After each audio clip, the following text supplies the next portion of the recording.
সালামু আলাইকুম সুপ্রিয় দর্শক, আমন্ত্রণ জানাচ্ছি আজকের আলোচনায়। আমরা অত্যন্ত গুরুত্বপূর্ণ একটা বিষয় নিয়ে আজকে আলোচনা করতে যাচ্ছি, যেটা স্পেশাল নিডস চিলড্রেন অর্থাৎ বিশেষ চাহিদা সম্পন্ন বাচ্চাদের জন্য অত্যন্ত জরুরি একটি বিষয় নিয়ে আমরা কথা বলতে যাচ্ছি। আর এই বিষয়ে কথা বলার জন্য আমাদের সাথে কলকাতা থেকে যুক্ত হয়েছেন ডক্টর অনির্বাণ রয়। আমি ডক্টর অনির্বাণ রয়কে স্বাগত জানাচ্ছি স্পেশাল চাইল্ডের আজকের আলোচনা। কেমন আছেন দাদা? নমস্কার। হ্যাঁ, ভালো আছি। ভালো আছি। আমি খুবই ভালো লাগছে আপনাদের সঙ্গে জয়েন করতে পেরে। আপনারা এরকম একটা চালাচ্ছেন, একটা গ্রুপ চালাচ্ছেন, এটা ভালো জিনিস। আমার মনে হয় যে লোকের উপকার হলে ভালো লাগবে, আমারও ভালো লাগবে যে লোকে যদি কিছু জানতে পারে, শিখতে পারে, এটা আমাদের দায়িত্বের মধ্যে পড়ে। সুতরাং একটা বেসিক আইডিয়া যদি আমরা দিতে পারি, আমারও ভালো লাগবে। সেখান থেকে আমি একটুখানি আপনি যেহেতু প্রথমবার এসেছেন আমাদের আলোচনায়, আমি আপনার জ্ঞাতার্থে এবং যারা নতুন তাদের জন্য বলছি যে আমরা খুবই নতুন একটা প্ল্যাটফর্ম। আমরা 4 মাস মানে জুলাই 4 তারিখ থেকে আমরা মূলত কাজ শুরু করেছি। এটা সম্পূর্ণ নন প্রফিট একটা, এটাকে এখনো আসলে অর্গানাইজেশন বলাটা কঠিন, কারণ আমরা অনলাইনেই মূলত আপনার বিভিন্ন প্যারেন্টস এবং প্রফেশনালদের সাথে কথা বলছি এবং মূলত আমরা জানার চেষ্টা করছি। আমি নিজেও একজন প্যারেন্টস, আমার বাচ্চার বয়স 9 বছর 4 মাস, ওর অটিজম আছে এবং আমার মতো আরো কয়েকজন প্যারেন্ট একসাথে হয়ে সাথে আপনাদের মতো প্রফেশনালরা সাহায্য করছেন এবং সেভাবে আমরা কাজ করছি। আমাদের মূল কাজটা হচ্ছে জানা, নিজেরা জানছি এবং আমরা অন্যদের সাথে শেয়ার করছি। এবং যেটা আপনার গাতার্থে জানাতে চাই যে আমরা এর মধ্যেই প্রায় 80টার ভিডিও থাকে না, এবং ভিডিও থাকে না। একটা ভালো কথা যেটা আমাদের সুখের কথা, সেটা হচ্ছে যে আমরা এর মধ্যে প্যারেন্ট ট্রেনিং চালু করেছি এবং সেটা আইএসআর আপনার institute of special education and রিসার্চের পশ্চিমবঙ্গের সেখানকার আপনার প্রিন্সিপাল চৈতালি নাথ চৌধুরী ম্যাডাম, উনি পরিচালনা করে থাকেন। সেটার পার্ট 1 এর 2টো ব্যাচ চলছে, একটা চলছে। আমরা জাস্ট গতকাল আমরা গত পরশু আমরা শুরু করেছি। তো আমরা এগুলোই মূলত আপনার অনলাইনে যতটুকু সম্ভব, আমাদের কোনো স্কুল নেই বা আমাদের এখনো পর্যন্ত কোনো নেই, কিন্তু আমরা আসলে মূলত জানতে চাই। আমরা বিভিন্ন দেশের প্রফেশনালদের সাথেও কথা বলছি, বাংলাদেশ, ইন্ডিয়া, যুক্তরাষ্ট্রের সাথে কথা বলেছি, আপনার ইংল্যান্ডের কয়েকজনের সাথে কথা বলেছি। তো আপনারা অনেক ব্যস্ততার মাঝে আমাদের যে সময় দিচ্ছেন সেটা আমাদের জন্য অত্যন্ত বড় ধরনের পাওয়া। তো দাদা, শুরুতেই আমি আপনার পরিচয়টা যদি আপনি নিজে একটু আপনার কাজের সম্পর্কে একটু বলেন, কারণ আমি দিলে হয়তো অনেক কিছু বাদ পড়ে যাবে বা আমি হয়তো অতটা জানি না। তো আপনার সংশ্লিষ্টতা বা আপনার কাজের বিষয়টা আমাদের একটু জানতে আমরা। হ্যাঁ, নিজের কাজ সম্বন্ধে নিজে বলাটা খুব কঠিন কাজ। না মানে আমার মনে হয় যে আমি আমি ডক্টর অনির্বাণ রায়। আমি মানে এমডি করেছি সাইকিয়াট্রিতে। তারপরে আমি আমার চাইল্ড অ্যাডোলেসেন্টের মানে এরিয়া সম্বন্ধে আমার খুব ইন্টারেস্ট ছিল। তো যখন আমাদের দেশে ডিএম চালু হয়, ডিএম মানে চাইল্ড অ্যান্ড অ্যাডোলেসেন্ট সাইকিয়াট্রির সুপার স্পেশালিটি ডিগ্রি, যেটা নেভান্সেই চালু হয়েছে এখনো পর্যন্ত একমাত্র, এখন পিজিআই তে চালু হয়েছে।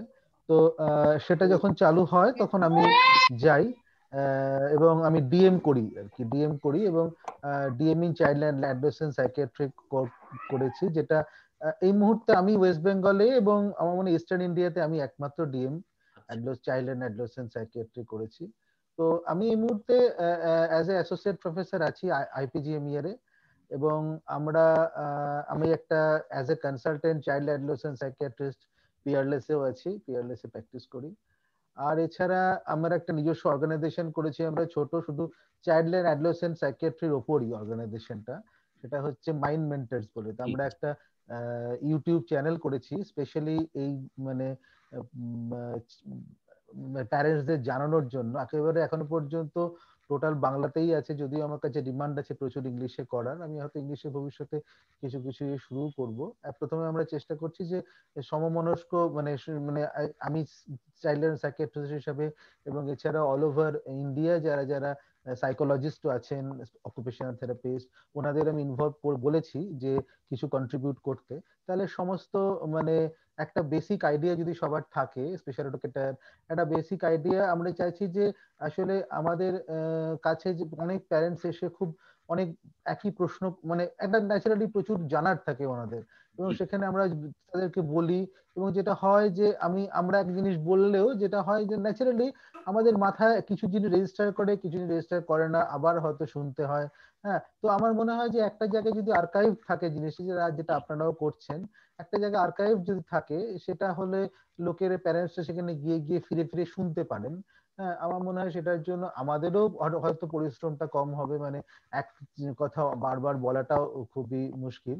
আর কিন্তু সেক্ষেত্রে আমার মনে হয় যে প্যারেন্টসদেরও বেনিফিট হবে, এবং যারা একেবারেই জানেন না, এরকম প্রচুর প্যারেন্টস আছেন যারা সেই ইচ্ছা থেকে এটা এই ইউটিউব চ্যানেলটা করা। আমার মনে হয় যে এটা আমাদের অর্গানাইজেশন তো বটেই, এটা as a commitment towards child and adolescent psychiatry জায়গা থেকে আমাদের কিছু একটা জিনিস তৈরি করা।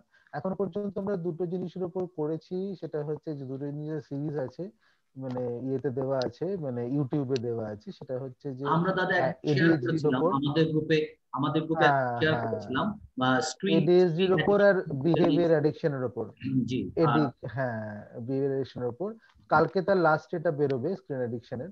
আর এছাড়া এরপরে আমরা ঠিক করেছি একটা সিরিজ করব, সেটা হচ্ছে মানে মানে কি বলবো, মানে লাইফ স্কিল ট্রেনিং এর উপর, লাইফ স্কিলস এর উপর কিছু একটা করব। তারপরে অটিজমের উপর আমাদের একটা বড় সিরিজ করতে হবে, কারণ অটিজমের উপর প্রচুর ডিমান্ড আছে। সেটা আমি একসঙ্গে পরপর সিরিজ করে নিয়ে পরপর করলে সুবিধা হয়। তো সেই জন্য অটিজমের উপর আমরা একটা সিরিজ বানাবো, তৈরি করবো, ছোট ছোট ছোট ছোট যেগুলো প্রশ্ন আর কি, যাদের অবশ্যই অবশ্যই মানুষের প্রশ্ন থাকে। আপনারা যদি কিছু প্রশ্ন আমাকে দেন যে আপনারা এই এই জিনিসের উপর শুনতে চান, তাহলে তার উপর আমরা করতে পারি। মানে খুব বড় আমরা করতে চাই না, আমরা জেনারেলি 5-7 মিনিটের একটা ইয়েতে করতে চাই, কারণ আমার মনে হয় যে আমাদের এখন প্রচন্ড ব্যস্ত, 5-7 মিনিটের বেশি একটানা অ্যাটেনশন দিয়ে শোনা মানে এই মুশকিল। কথাটা আমরাও শুনেছি। আমাদের আলোচনাগুলো তো কোনো কোনো সময় 2 ঘন্টার উপরেও চলে যায়। তো এর ধরনের আসলে আমাদের হ্যাঁ, না সেটা হ্যাঁ সেটা হ্যাঁ, মানে আসলে কি বলুন তো, আপনাদের যেটা সুবিধা সেটা হচ্ছে আপনারা সব ডেডিকেটেড, মানে তো ডেডিকেটেড প্যারেন্টস এর, তো মানে তারা ইন্টারেস্টেড এটা নিয়ে, তারা এটা নিয়ে শুনবেন। হ্যাঁ, কিন্তু ধরুন এটা আমি চাইছিলাম যে এমন লোকজনের জন্য করতে, যে যারা এমনি খুঁজতে চাইবে, মানে কিছু বেসিক প্রশ্ন আর কি, যে আমার বাচ্চা কথা বলছে না। হ্যাঁ, এবার সেই সম্বন্ধে জানতে গেলে ইউটিউবে সার্চ করলে আমাদের এটা পেয়ে কিছু একটা বেসিক আইডিয়া থাকবে আর কি, যে কি করব তাহলে, প্যারা কথা বলছে না, এরকম আমি কি করব, এরকম একটা জিনিস আর কি। তো এইরকম জিনিস আমরা করতে চাইছি, দেখা যাক সেটা কতটা উপকার হয়। যতটা যাই হোক না কেন, সবাই মিলেই বিভিন্ন রকম কন্টেন্ট যদি যত এই সংক্রান্ত ইউটিউবে যাবে, সোশ্যাল মিডিয়ায় যাবে, আর সোশ্যাল মিডিয়া এখন যেহেতু মানুষ খুবই দেখছেন, আমার মনে হয় তাতে মানুষের ওভারঅল নলেজটা ইমপ্রুভ করবে, অ্যান্ড এম্পাওয়ারমেন্ট, মানে মানুষের জানাটা যত ইমপ্রুভ করবে, এবং প্রকৃত জানাটা যত ইমপ্রুভ করবে, আমাদের মনে হয় যে অ্যাজ এ প্রফেশনাল আমাদেরও ম্যানেজ করতে ততই সুবিধা হবে জিনিসটা। পেশেন্ট প্যারেন্টস, মানে আপনাদেরও প্যারেন্টস হিসেবে আমার মনে হয় যে অনেক অনেক সুবিধাও হবে আর কি, সেই হিসেবে সেই কমিটমেন্টের জায়গা থেকে করা আর কি। হ্যাঁ, তো আমাদের মানে যুক্ত হয়ে খুব ভালো লাগছে। আপনারাও তো মানে একটা জিনিসটা কমিটেড, সুতরাং এটা নিয়ে ভালো আমাদেরও লাগছে দাদা যে স্পেশাল কিছু চাইল্ড যদি উপকার কেয়ারের লোকের উপকার হয়। উদ্দেশ্য ঠিক এটাই। আমাকে বারবার বিভিন্ন জায়গা থেকে প্রশ্ন করা হচ্ছে যে তোমাদের উদ্দেশ্যটা কি, তোমরা কি স্কুল করতে চাও।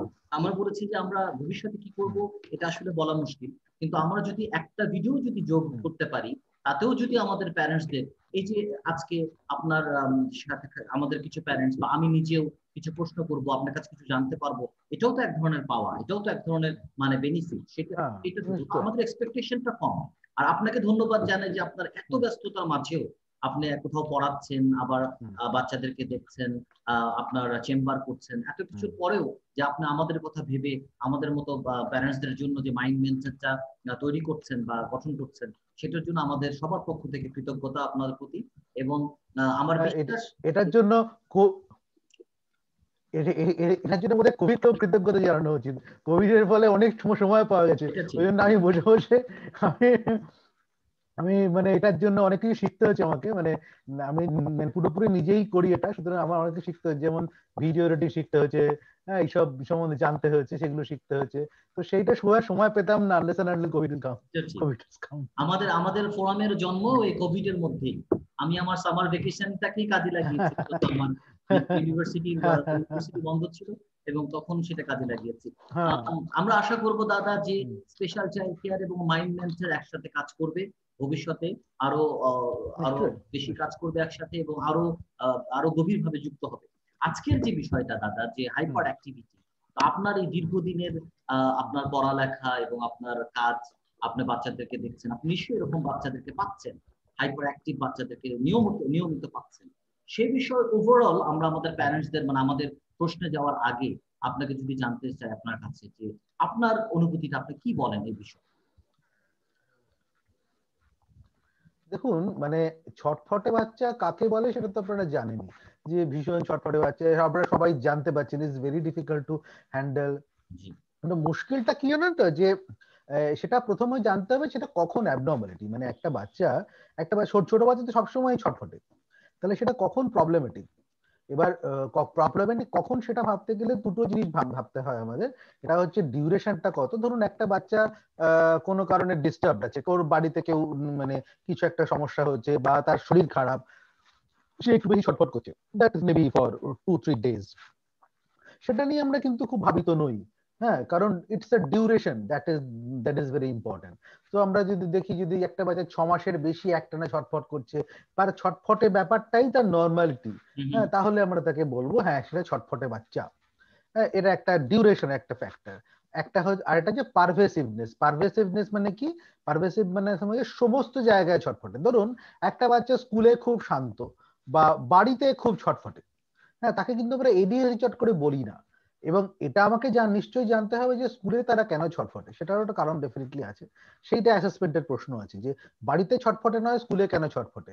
এটা আমি পরে আসছি, এটা নিয়ে অনেক, মানে আপনারা যদি ভিডিও দেখেন তাহলে বুঝতে পারবেন আমরা করেছি। তো ব্যাপারটা হচ্ছে যেটাই, যে মানে কেন ছটফটে বাচ্চা একটা, কিন্তু আমরা এডিএইচডি যখন আমরা বলছি তখন জেনারেলি আমরা বলি কনটেক্সচুয়াল নয়, মানে পার্টিকুলার একটা কনটেক্সটে নয়, এটা পারভেসিভ, সমস্ত কনটেক্সটেই একই রকম ছটফটে হয়, সমস্ত রকম সিচুয়েশনে একই রকম ছটফট হয়, তাকে আমরা বলি এডিএইচডি চাইল্ড। হ্যাঁ, এবার ব্যাপারটা হচ্ছে যে মানে তাহলে সব বাচ্চাই ছটফটে, আমরা কখন প্রবলেম দেখা দেবে, কখন আমরা এটাকে ডাক্তারের পরামর্শ নেব, কখন এটা প্রায়োরিটি, তার একটা বড় হচ্ছে ডিসফাংশন। ডিসফাংশন মানে যখন বাচ্চার মানে নর্মাল ফাংশনালিটি কি? একটা বাচ্চার, একটা নর্মাল চাইল্ড স্কুলে যখন মানে বাড়িতে সবার সঙ্গে মানে মিশে চলবে, স্কুলে বন্ধুদের সঙ্গে মিশে চলবে, মোটামুটি একটা পড়াশোনার মধ্যে থাকবে, মোটামুটি ক্লাসটা বসে শুনবে, হ্যাঁ, বন্ধুদের সঙ্গে রোজ রোজ ঝগড়া করবে না, এরকম একটা সিচুয়েশন আমরা চাই। তো এই যে এইরকম সিচুয়েশন যখন চাই, তো সেটা যখন করতে পারছে না, যখন যদি কখনো করতে না পারে, তাহলে কিন্তু সেটা অ্যাবনর্মাল, সেটা ডিসফাংশনাল বলবো আমরা চাইল্ডটা, এবং তখন আমরা তার জন্য ট্রিটমেন্ট করব। এবার একটা বাচ্চা, এবার এখানে ফ্যামিলির রোলটা কি? ফ্যামিলির একটা বড় রোল আছে। ফ্যামিলির রোলটা কি? ধরুন মানে একটা বাচ্চা একজন ফ্যামিলির কাছে ডিসফাংশনাল নয়। ধরুন আমি বলছি, তার মা বলছে তার আমি এই বাচ্চাকে সামলানো যাচ্ছে না, এই বাবা বলছে দেখো আমার কাছে তো ভালোই থাকে। হ্যাঁ, দ্যাট মিনস সিচুয়েশন ওয়াইজ, মানে একটা হচ্ছে যে গুডনেস অফ ফিট যেটাকে আমরা বলি, মানে প্যারেন্টস এর সঙ্গে চাইল্ডের গুডনেস অফ ফিটটা কেমন আছে, মানে কিরকম ভাবে মানিয়ে চলতে পারে। ধরুন একটা বাচ্চা ভীষণ ছটফটে, ভীষণ রেসলেস, ভীষণ ইরিটেবল, কিন্তু তার মানে বাবা, মানে প্যারেন্টস হচ্ছে খুব শান্তশিষ্ট ধীর স্থির লোক, সে এই ছটফটটা অ্যাবজর্ব করে নিচ্ছে, এটাই এটা ধরুন ম্যানেজ হয়ে যাচ্ছে। আবার দেখুন একটা মানে প্যারেন্টস যদি খুব রাগী হন, তাহলে বাচ্চা ইরিটেট করছে, প্যারেন্টস প্রচন্ড রেগে গিয়ে তাকে মারতে যাচ্ছেন, তাতে বাচ্চা আরো রেগে যাচ্ছে, তো একটা হাতের বাইরে চলে যাচ্ছে ব্যাপারটা। তো দ্যাট ডিপেন্ডস, যে মানে একটা বাচ্চার কি করে ম্যানেজ হবে সেটা কিন্তু তার প্যারেন্টাল ইয়ের উপর অনেকটা ডিপেন্ড করে। তো এই যে ব্যাপারটা, মানে মানে একটা গুডনেস অফ ফিট যেটাকে আমরা বলি, এটা হতে পারে যে একটা একটা প্যারেন্টের সঙ্গে তার গুডনেস অফ ফিটটা ভালো, আরেকটা প্যারেন্টস এর সঙ্গে তার গুডনেস অফ ফিটটা অতটা ভালো নয়। মানে সে ধরুন মা খুব একটু জট করে রেগে যান, বাবা আবার ভীষণ শান্তশিষ্ট লোক। এবার হতে পারে যে বাবা থাকেন না, এটা আমাদের বুঝতে হবে, এইটা হচ্ছে আমাদের মানে প্রফেশনালদের ব্যাপার। হয়তো বাবা বাইরে থাকেন, বাবা যেটুকু সময় আসেন সেটা মিষ্টি ভালো ব্যবহার করেন, মা সারাদিন বাড়িতে বসে মাথা খারাপ হয়ে যাচ্ছে। তো that is, or that can also be a মানে ডিফারেন্সিয়াল।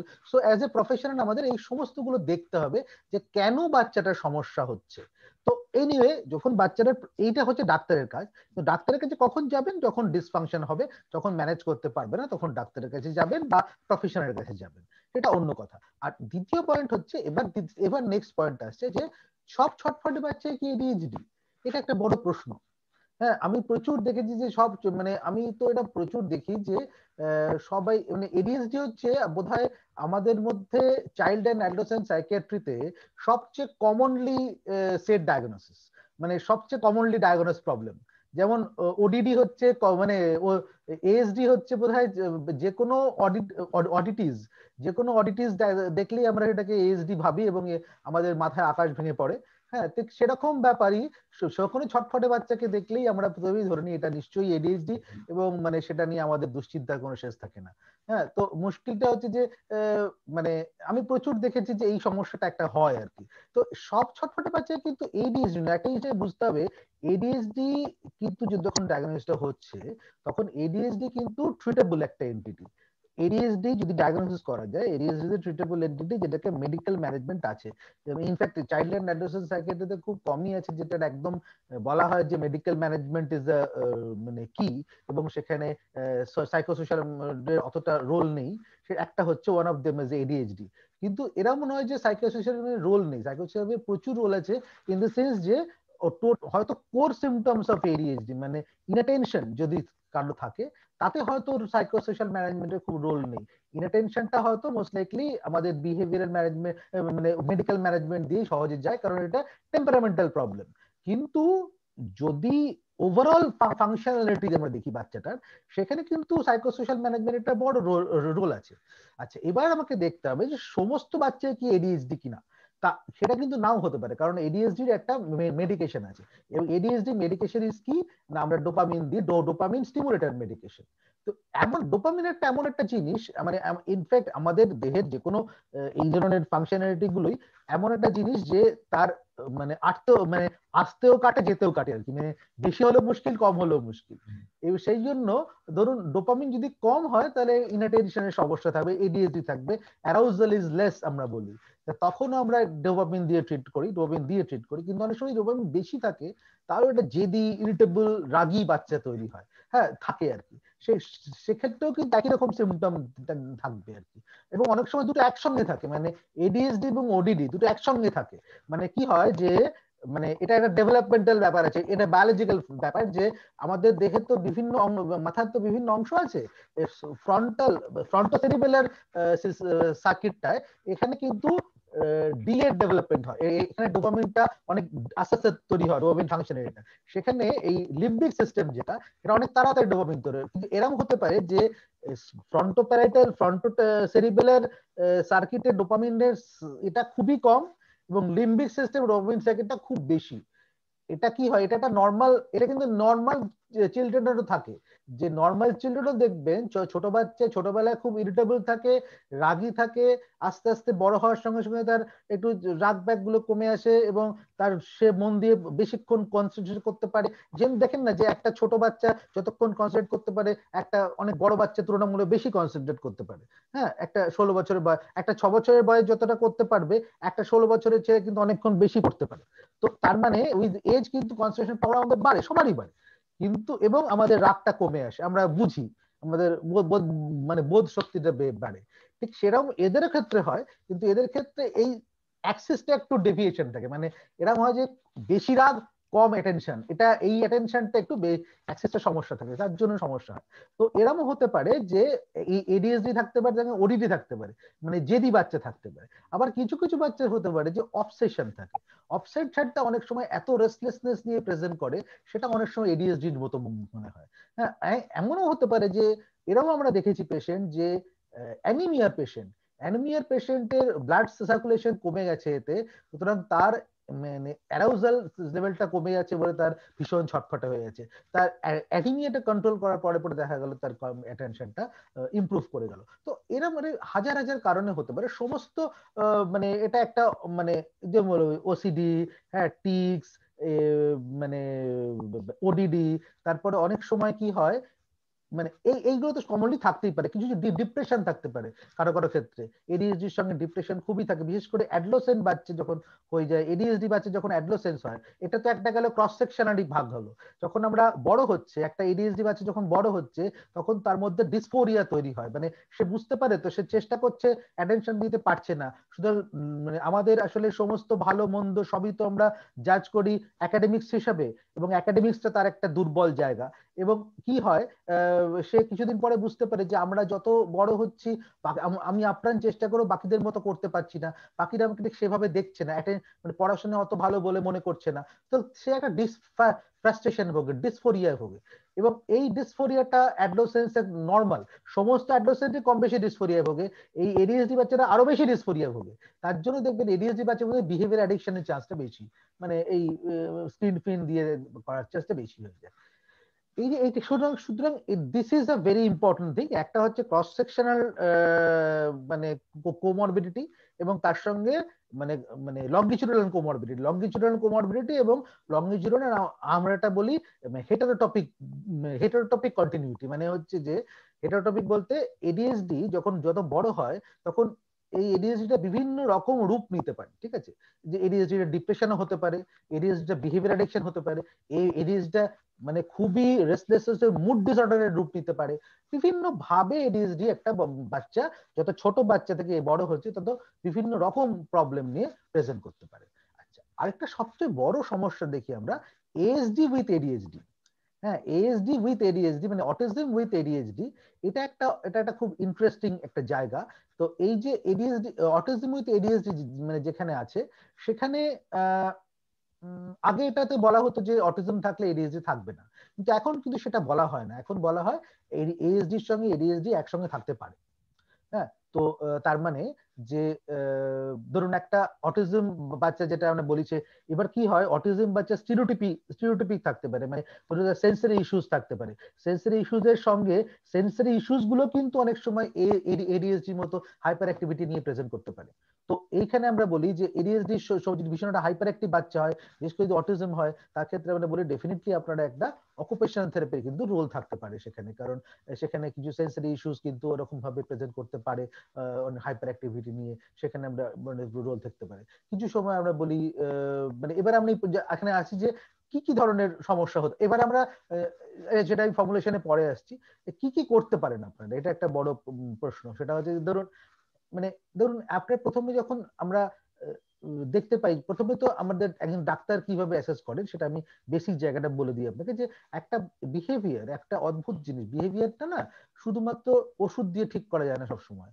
কারণ একটা বিহেভিয়ারের ডিফারেন্ট কম্পোনেন্ট থাকে। ধরুন একটা হচ্ছে টেম্পারামেন্টাল কম্পোনেন্ট, মানে বাচ্চার ধরনটা হচ্ছে ছটফটে। আচ্ছা, সেকেন্ড হচ্ছে তার এনভায়রনমেন্টাল কম্পোনেন্ট, সে তার ধরনটা, সে কিরকম ফিডব্যাক পাচ্ছে, মানে সে ছটফটে বাচ্চা, ধরুন সে ছটফটে রাগী বাচ্চা, নর্মালি সেরকম বাচ্চারা। এবার সেই বাচ্চাটাকে যদি তার রাগ দেখে বা ছটফটে পড়া দেখে আমরা যদি তার বায়নাগুলো মেনে নিই, তো কি হয়, ধরুন একটা বাচ্চা নর্মালি ছটফটে, নর্মালি একটু রাগী, সে তার ডিমান্ড যখন সে প্লেস করতে পারবে না, তখন তার ন্যাচারাল রিয়াকশন দিয়েই সে প্রথমে রেসপন্ড করবে। সে প্রথমে রেগে গিয়ে চিৎকার করেই রেসপন্ড করার চেষ্টা করবে। এবার যদি সেটাকে আমরা গুরুত্ব দিয়ে ফেলি বা জিনিসটা দিয়ে দিই, তাহলে কি হবে, যে সাকসেস পেয়ে যাবে, সে তার নর্মাল রেসপন্সে সে সাকসেস পেয়ে যাবে। কি বুঝবে সে, যে this is the way to gain things. তো আলটিমেটলি যখন পরের বার যখন সে করবে, তখন সে সেই বিহেভিয়ারটা আবার করার চেষ্টা করবে। সেটা আমরা সবাই করি। আমরা যদি জানি যে এইভাবে আমি জিনিসটা আমার আমার প্রাপ্য আমি পেয়ে যাব, আমার যেটা চাহিদা আমি পেয়ে যাব, তাহলে আমি সেটাই বারবার করব। তো সেটা এরাও কিন্তু সেটাই করবে। সুতরাং আস্তে আস্তে সেটা হ্যাবিচুয়েশন ফর্মেট হয়ে যাবে, লার্নড বিহেভিয়ার ফর্ম হবে। এইভাবেই টেম্পারামেন্টাল লার্নিং এর জায়গায় চলে যায়। এটা হচ্ছে মানে আমরা তখন ওডিডি বাচ্চা আমরা দেখবো, যে একটা বাচ্চা প্রচন্ড জেদি রাগী বাচ্চাটা দেখতে পাবো আর কি। হ্যাঁ, তো সেটা আস্তে আস্তে কিন্তু ফর্মেট হয় টেম্পারামেন্টাল থেকে, সিচুয়েশনের উপরে ডিপেন্ড করে, ফিডব্যাকের উপর ডিপেন্ড করে এর ফর্মেশন হয়। এবার ডিপেন্ড করছে যে আমরা তাকে কিভাবে হ্যান্ডেল করব। তাকে যদি আমরা এমন জায়গায় জোর দিই যার মানে যেটা তার উইক পয়েন্ট, যে পড়াশোনাটা হচ্ছে না, এবার খুব কমনলি দেখা যায় এসএলডি হয়, মানে স্পেসিফিক লার্নিং ডিসেবিলিটি এডিএইচডির সঙ্গে থাকে অ্যাসোসিয়েটেড। যেটাকে আমরা বলছিলাম স্কুলে বাচ্চাটা খুব স্কুলে দুষ্টু, বাড়িতে একদম ঠিকঠাক, ড্রয়িং করতে দিন, সুন্দর ড্রয়িং করছে, কোনো ঝামেলা নেই, অনেকক্ষণ করতে পারছে। হ্যাঁ, এবার স্কুলে গেলেই তাকে পড়াশোনা দিলেই তার মাথা গরম, সাথে থাকে না। হ্যাঁ, তো হতে পারে তার পড়াশোনাতে সমস্যা আছে, হতে পারে সে পড়াশোনাই করতে পারছে না, হয়তো ড্রয়িংটা সে ভালো করতে পারে, বা হতে পারে তার ড্রয়িংটা ইন্টারেস্ট আছে, সে যেটা তার ইন্টারেস্ট আছে সেটাতে আমরা হাইপার ফোকাস করতে পারি, যেটাতে আমার ইন্টারেস্ট নেই সেটা হাইপার ফোকাস করতে পারি না। হ্যাঁ, সুতরাং দ্যাট ডিপেন্ডস যে সেটা আবার কিছু কিছু বাচ্চা দেখবেন যে যারা এমনি খুব ভালো পড়াশোনা সারাদিন সারা বছর কিচ্ছু করছে না, কিন্তু পরীক্ষার আগে সাংঘাতিক পড়াশোনা করে করে দিচ্ছে, তারা কিন্তু there is normal ability to hyper focus before this thing, before something stressor. তো বিভিন্ন রকম প্রবলেম থাকতে পারে, প্রতিটি বাচ্চার একটা আলাদা আলাদা ফর্মুলেশন আছে, বাচ্চার বিহেভিয়ারটা কেন হচ্ছে সেই ফর্মুলেশনটা আমাদের খুঁজে বার করতে হবে, এই জায়গাটায় ফর্মুলেশনটা খুঁজে বার করলে খুব এই সুবিধা হয় জায়গাটা আমাদের। একটু থামাতে চাই দাদা আপনাকে। সেটা হচ্ছে যে আপনি নিজেই বললেন যে এগুলো আপনার চাইল্ড টু চাইল্ড খুব ভ্যারি করে, একটা বাচ্চার তার হিস্ট্রিটা, তার ধরনটা। যদি দুটো বাচ্চাও হাইপার অ্যাক্টিভ হয়, তাদেরও দেখা যায় তার কারণটা বা তার ধরনটা আলাদা হয়ে থাকে। আলাদা। এখন আমাদের অনেকজন প্যারেন্ট আজকে আমাদের সাথে যুক্ত হয়েছেন, 17 জন প্যারেন্ট আমাদের সাথে আছেন। আমি নিশ্চয়ই আমি শিওর যে তাদের অনেক প্রশ্ন, তাদের অনেক কিছু জানার আছে। আমরা মনে হয় সেখানে যেতে পারি, তাদের প্রশ্ন নিতে পারি, তাহলে তারা স্পেসিফিকলি তার বাচ্চার জন্য কি করা যায় সেটা আপনার কাছে পরামর্শ পাবেন। সেটা শুরু করার আগে আমি জানাতে চাই খুব আনন্দের সাথে যে আমাদের সাথে যুক্ত হয়েছেন শিশুদের স্নায়ুরোগ বিশেষজ্ঞ কলকাতা থেকে ডক্টর দীপ্তাংশু দাস। আমি দাদাকে স্বাগত জানাচ্ছি। উনি আমাদের সাথে খুবই আন্তরিক এবং সবসময় সহযোগিতা করে যাচ্ছেন আমাদের সমস্ত কাজে। উনি সময় দিচ্ছেন অনেক ব্যস্ততার মাঝেও। তো দাদা আপনাকে স্বাগত জানাই আজকের এই চমৎকার আলোচনায়। ধন্যবাদ। আপনার আলোচনা চালান, খুব ভালো লাগছে শুনতে। ঠিক আছে, ধন্যবাদ। তো আমরা তাহলে দাদা, আমরা তাহলে ডক্টর অনির্বাণ, আমরা তাহলে এতে যাই, প্রশ্নে যাই। আমরা প্যারেন্টদের কাছ থেকে প্রশ্ন নিতে পারি। আপনাদের প্রশ্ন থাকলে আপনারা প্রশ্ন করুন ডক্টর অনির্বাণ রয়কে আপনাদের বাচ্চা সম্পর্কে, যাদের হাইপার অ্যাক্টিভিটি সম্পর্কে প্রশ্ন করুন। আনমিউট করে, মাইকটা আনমিউট করে প্রশ্ন করুন।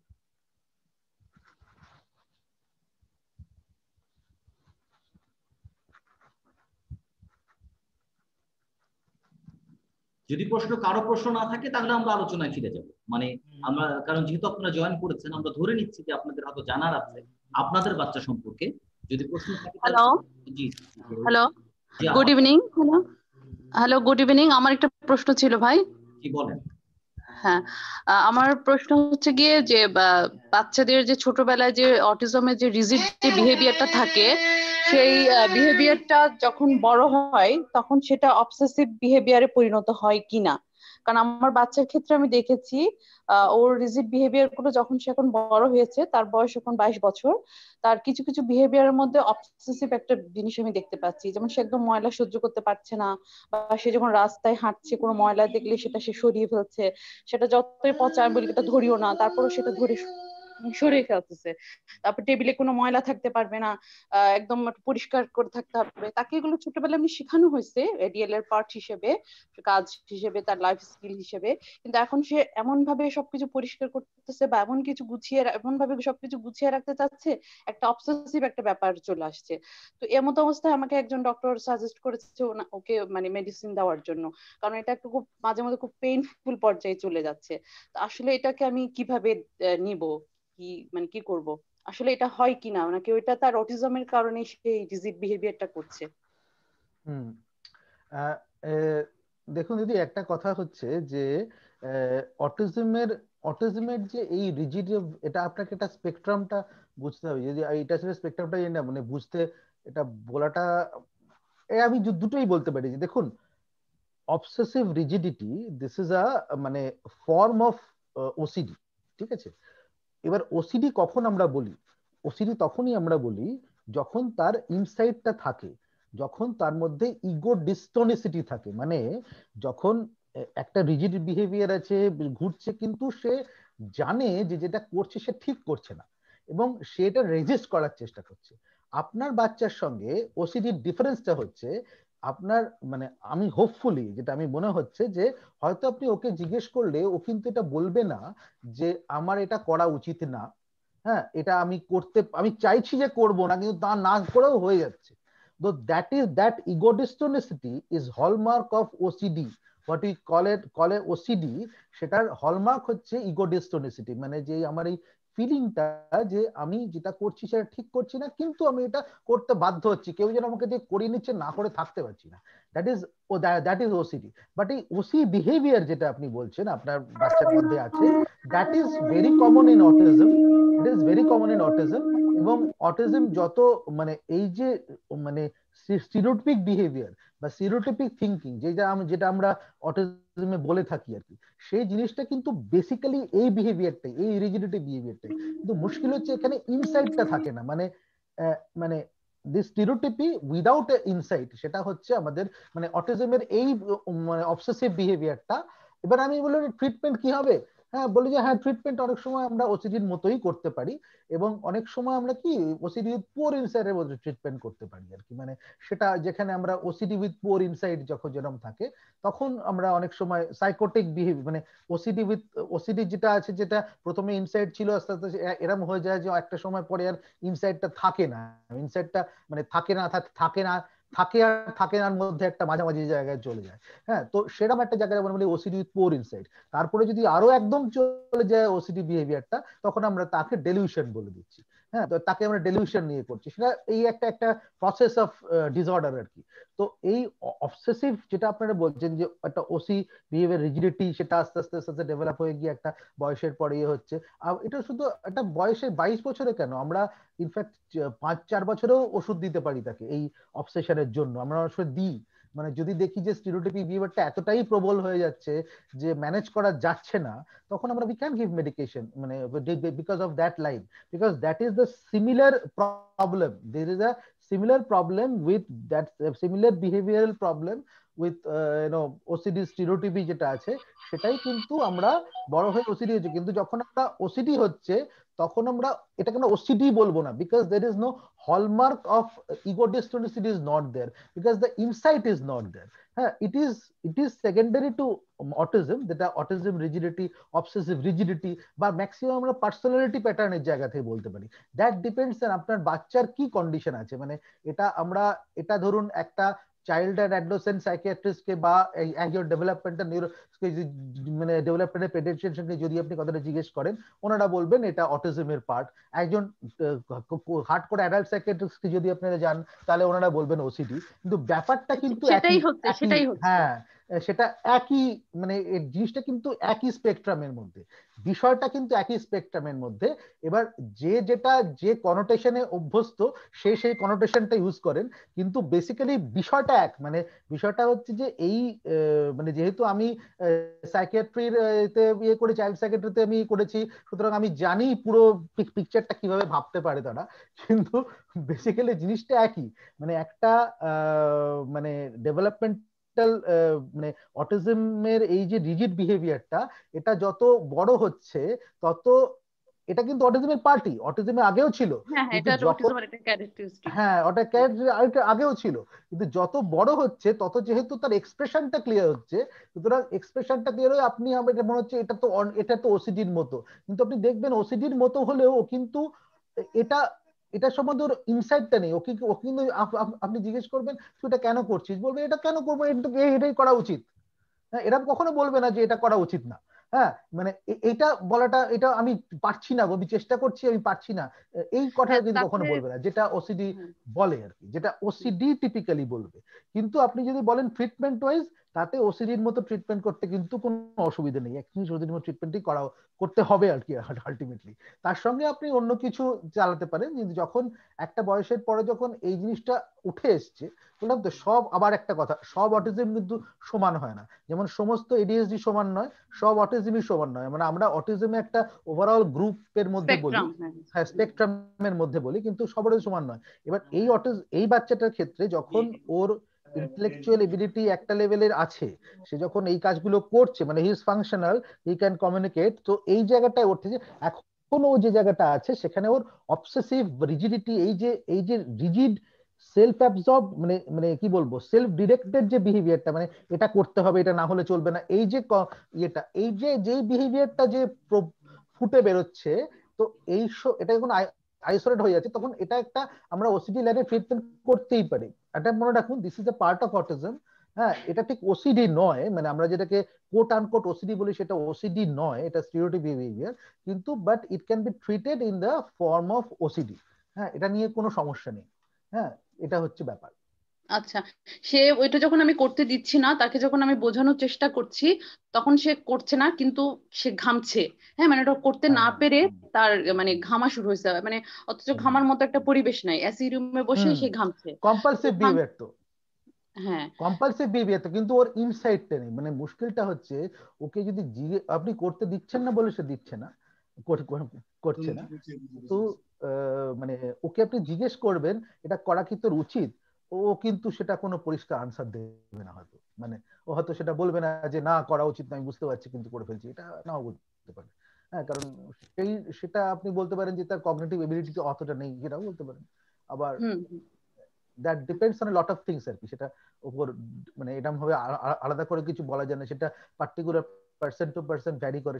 এই সূক্ষ্ম ব্যাপারগুলো আমার মনে হয় যে না দেখলে বলা মুশকিল পার্টিকুলার কেসে কি হয়েছে। কিন্তু মানে আপনি যদি কেউ একে ওসিডি ট্রিটমেন্ট করতে চায় তাতে আপনার কোনো লস নেই, আপনি go ahead with the treatment.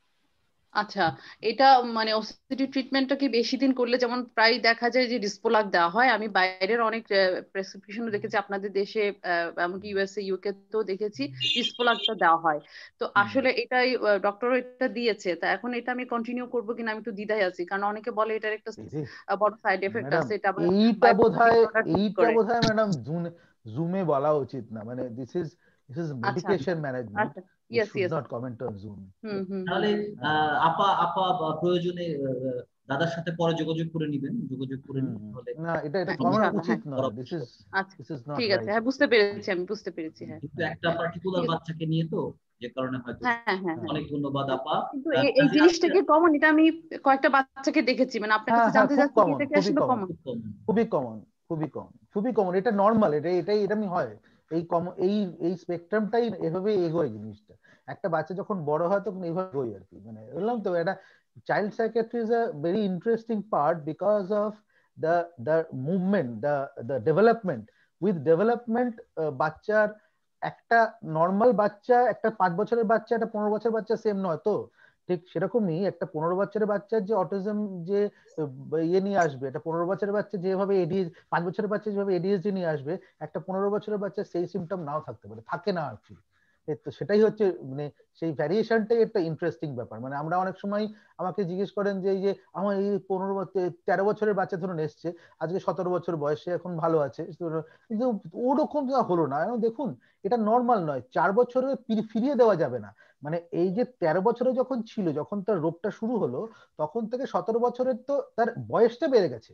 হ্যাঁ, সেরকম একটা চাইল্ডহুড মিষ্টি ছেলে বা মেয়ে তো থাকবে না। মানে সে তখন একটা 17 বছরের ছেলে হবে। এবং দ্যাট ইজ দ্য ডিফারেন্স আর কি। মানে আমাকে চাইল্ড সাইকিয়াট্রির চ্যালেঞ্জটা এখানে, যে শুধুমাত্র ওই একই জায়গায় ফিরিয়ে দিলে হবে না আর কি, তাকে এই 4 বছরটা এগিয়ে নিয়ে যেতে হবে, তবে তার কাজ শেষ হবে। না হলে এই 4 বছরের গ্যাপটা একটা স্ট্রেসার হয়ে দাঁড়িয়ে যাবে। মানে ধরুন আমি যদি জাস্ট সিমটমটা চলে যায়, সেই জন্য চাইল্ড সাইকিয়াট্রিতে ইয়ের একটা বড় রোল আছে। মানে মানে কি বলবো, মানে চাইল্ড সাইকিয়াট্রিতে মানে সাইকোসোশ্যাল রোলের একটা বড় রোল আছে, বা এডুকেশনের একটা বড় রোল আছে। কেন জানেন? এইটাই কারণে। শুধুমাত্র চাইল্ড সাইকিয়াট্রি শুধু ওষুধ দিয়ে ট্রিটমেন্ট করাটাই শেষ কথা নয়, কারণ তাকে এই যে মানে ইয়ার লসটা হচ্ছে, সেই ইয়ার লসটা কভার করে দেওয়াটাও কিন্তু চাইল্ড সাইকিয়াট্রিস্টের কাজ। হ্যাঁ, এটা মাথায় রাখতে হবে। সেই জন্যই একটা মানে যেমন প্যারেন্টসেরও কাজ, চাইল্ড সেক্রেটারিও সেটা কাজ। তো সেটাও কিন্তু মাথায় রাখতে হবে। That is very important and interesting জিনিস আর কি। আচ্ছা, আর হ্যাঁ, যাদের তো বাচ্চার বয়স এখন ছোট, 10-11 বছর, তারা এই জিনিসটাকে হুম। কিভাবে ট্যাকেল করবে? তাদের বাচ্চাদেরও তো এই কোন প্রবলেমটা জিনিসটা? হতে পারে, বয়স 25টার যে এই যে রিজিড বিহেভিয়ারটা অবসেসিভ একটা ব্যাপার হয়ে যাবে, এটা পরিষ্কার ম্যাডাম করতে ম্যাডাম চাচ্ছে, এটা এরকম এই করতে চাচ্ছে। একটা কথা বলি আপনাকে, ম্যাডাম, যে এই যে রিজিড বিহেভিয়ারটা, এই বিহেভিয়ারটা ওই যে বললাম, ফর্মুলেশন জিনিসটা খুব ইম্পর্টেন্ট। হ্যাঁ, বাচ্চাটার একটা এরকম একটা ওভারঅল একটা গ্লোবাল জিনিসপত্র দিলে কি হবে, তো থিওরি আর প্র্যাকটিক্যালিটির মধ্যে একটা পার্থক্য আছে। হ্যাঁ, থিওরি যখন আমরা বলি তখন মানে একটা বাচ্চার আইসোলেটেড যখন আমরা প্রবলেম বলছেন, তখন তাকে আইসোলেটেড ওয়েতে দেখা যেতে পারে। আমি থিওরিটিক্যালি অনেক কিছু বলতে পারি যে এই যে যেগুলো বললাম আমি, যে একটা বাচ্চাকে দেখতে হবে যে কি কেন হচ্ছে না হচ্ছে, এগুলো তো থিওরি, মানে এগুলোতে জাস্ট আমাদের অ্যাসেসমেন্টের যে জায়গা থেকে, সেটার জায়গার আপনাদের যে জায়গাটা যেখানে বলছেন যে এইটা কি করে রিজিডিটি করবো, আমি জানি না, আমি একটা কথায় কি বলবো, যেটা ওভারঅল একটা কমন নিয়ে যেটা বলা যেতে পারে যে একটা রুটিনে ফেলতে হবে, একটা রুটিন ফেলুন।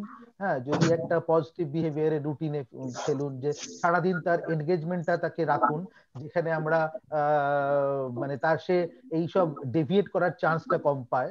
হ্যাঁ, একটা রুটিনের মধ্যে ফেলে, ফিক্সড রুটিনের মধ্যে ফেলুন, তাতে সেটা একটা নর্মাল নর্মাল মানে এএসডি বাচ্চা রুটিন মেনটেন করতে পছন্দ করে। বাই নেচার সে যদি একটু অবসেসিভ হয়, তার রুটিন মেনটেন করতে সে পছন্দ করে। So keep it in routine, এবং রুটিনে যদি সে রুটিনটা ঠিকমতো ফলো করে, তার জন্য রিইনফোর্সমেন্ট রাখুন। হ্যাঁ, এইটা ফলো করুন। আমার মনে হয় আপনাদের এই এই যখন মানে অড বিহেভিয়ার, মানে অড স্টিরিওটাইপ, যেটা যেটা আপনার অসুবিধা তৈরি করছে, যে স্টিরিওটাইপটা, সেটা আপনাদের সমস্যা হবে না। মানে আমি যেটা বলতে চাইছি, তার যে ক্যারেক্টার ট্রেট, এই ওসিডিটা বা এই রিজিডিটি তার ক্যারেক্টার ট্রেট, তাকে যদি একটা মানে রুটিনে ফেলে দেওয়া যায়, তাহলে তার ক্যারেক্টার ট্রেটটা আপনি ইউটিলাইজ করে তাকে একটা ফাংশনালিটির মধ্যে নিয়ে নিয়ে যেতে পারছেন আর কি। হ্যাঁ, তো সেটা দিকে মাথা রাখতে হবে, সেটা বোধহয় মাথা রাখলে সুবিধা হয়। কারণ ক্যারেক্টার ট্রেটের অন্যরকম কিছু তো করা যাবে না, ক্যারেক্টার ট্রেটটা ইউজ করে তাকে কতটা বেস্ট রাখা যায় সেই ব্যবস্থাটা করুন। ধন্যবাদ ধন্যবাদ দাদা। ধন্যবাদ। কাজী আতিয়ার প্রশ্ন আছে। কাজী আতিয়া। দাদা, হ্যালো হ্যালো, আসসালামু আলাইকুম দাদা। সালাম আলাইকুম, বলুন। হ্যাঁ দাদা, আমার ছেলের বয়স হচ্ছে 9 বছর 4 মাস। তো ও হচ্ছে 2 বছর আগে একটা স্কুলে গিয়ে ওয়াশরুম নিয়ে খুব ভয় পেল। হ্যাঁ, ওয়াশরুম আমি দেখলাম যে ওখানকার প্রায় 4-5টা বাচ্চারই একই সিচুয়েশন, তারা ওয়াশরুমে যেতে ভয় পাওয়া শুরু করলো। তো এরপর আমি দেখলাম যে ও যেখানেই যাচ্ছে, যে বাসা থেকে শুরু করে ইনক্লুডিং কোথাও বাইরে স্কুলে, আমি স্কুল চেঞ্জ করলাম, তো এরপরও সে ভয়টা তার মানে চলছে, একদম জাপটে, কারোর সাথে গেলে জাপটে ধরে যাবে। আর সকালবেলা ঘুম থেকে ওঠার পরে সে যাচ্ছে প্রথমবারটা, এরপরই তার ধীরে ধীরে যতবার বাথরুমে যাচ্ছে, যখন রাত মানে যত ক্রমান্বয়ে রাতের দিকে যাচ্ছে, তার ভয়টা মারাত্মক ভাবে বেড়ে যাচ্ছে। এরপরে দেখা যাচ্ছে সে সারাদিন তার মানে বাথরুমে যাওয়াটা হোল্ড করে রাখছে। প্রায় দেখলাম যে সারাদিন আমি জোর করে না নিয়ে গেলাম, সে বাথরুমে গেল না। হ্যাঁ, কিন্তু মানে ভয়ের কারণে শুধুমাত্র। তো এই যে ওর অ্যাংজাইটি বা ভয়টা, মেবি ও কোনো ব্যাড এক্সপেরিয়েন্স পেয়েছে লাস্ট ইয়ে থেকে, কিন্তু এই প্রায় 2 বছরও আমি এটা কাটাতে পারছি না। তো এইটা কি আপনাদের পার্সপেক্টিভ থেকে কোনো সলিউশন আছে? না না, আমি যেটা করেছি, আপনি কোন পার্সপেক্টিভ সলিউশন করতে চেষ্টা করেছেন সেটা বলুন। মানে হ্যাঁ, অলরেডি কি আমি করেছেন? আমাকে বলেছিলেন থেরাপিস্টরা যে বাথরুমের লাইট চেঞ্জ করো। আমি সেই লাইটটা চেঞ্জ করলাম। কিছু জিনিস ওখানে অন্যরকম দেওয়া, যেমন হচ্ছে ও যেটা পছন্দ করে ট্যাবও হাতে দিয়ে দেওয়া, যে ট্যাব দেখো বসে বসে, গান দেখো। বাট এগুলো কোনো কিছুতেই কোনো কাজ হচ্ছে না। মানে এটা আপনার বাচ্চা অটিজম আছে, তাই তো? জি জি, হ্যাঁ, অটিজম।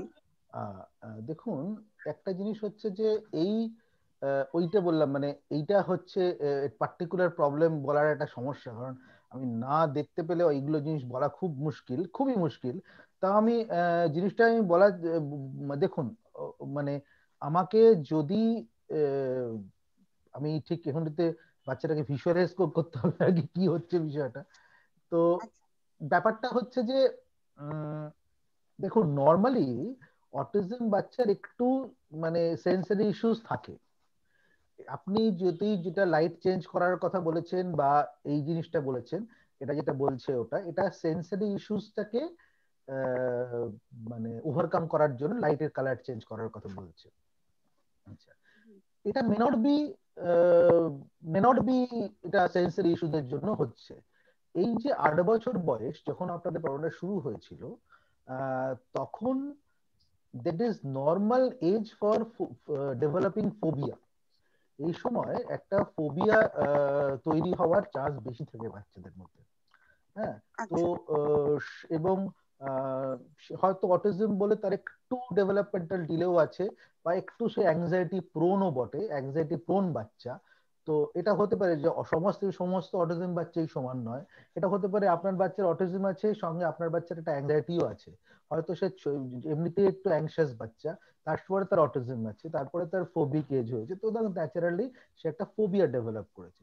তো ফোবিয়া যদি ডেভেলপ করে তাহলে তাকে ফোবিয়া মতো ট্রিটমেন্ট করতে হবে। এটাকে আমরা যেটাকে বলি যে মানে সিস্টেমেটিক ডিসেন্সিটাইজেশন করা উচিত। এবং দেখুন, আমরা ওষুধের জায়গা তো আমাদের মধ্যে আছেই, আমরা ইচ্ছে করলেই এটা কিছু ওষুধ দেওয়া যেতেই পারে। তো স্পেশালি যদি তার এডিএসডি কম্পোনেন্ট না থাকে, শুধুমাত্র যদি অ্যাংজাইটি কম্পোনেন্ট থাকে, তাহলে ওষুধ দেওয়া যেতেই পারে। কিন্তু মানে যদি এডিএসডি কম্পোনেন্ট থাকে তাহলে অনেক সময় অ্যাংজাইটির ওষুধপত্র দিলে একটুখানি হাইপার অ্যাক্টিভিটি বেড়ে যায় কারো কারো ক্ষেত্রে।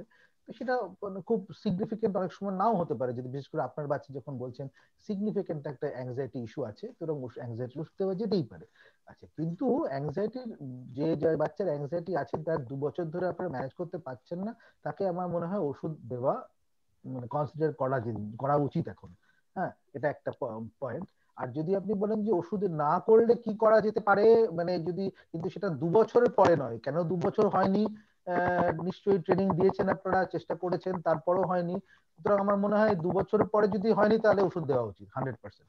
আর যদি এতদিন কি করেছেন সেটা যদি আপনারা সিস্টেমেটিক ডিসেন্সিটাইজেশন করে থাকেন, কোনো সাইকোলজিস্টের পরামর্শ নিয়ে থাকেন, কোনো বিহেভিয়ারাল ম্যানেজমেন্টের ইয়ে করে থাকেন, যে ধীরে ধীরে যে স্টেপ বাই স্টেপ তাকে প্রথমে বাথরুমের সিচুয়েশনটা তার অন্য জায়গায় রিক্রিয়েট করা, হ্যাঁ, অন্য বাথরুমের নিয়ে যাওয়া, বা মানে দিনের বেলা বাথরুমে রাত্রিবেলা বলছেন বাথরুমে অসুবিধা, দিনের বেলা বাথরুমে যখন নিয়ে যাচ্ছে তখন কোনো সমস্যা থাকছে কিনা সেই ব্যাপারগুলো মানে ক্লিয়ার করা, বা বাথরুমে যখন থাকবেন তখন আপনারা প্রেজেন্ট থাকা।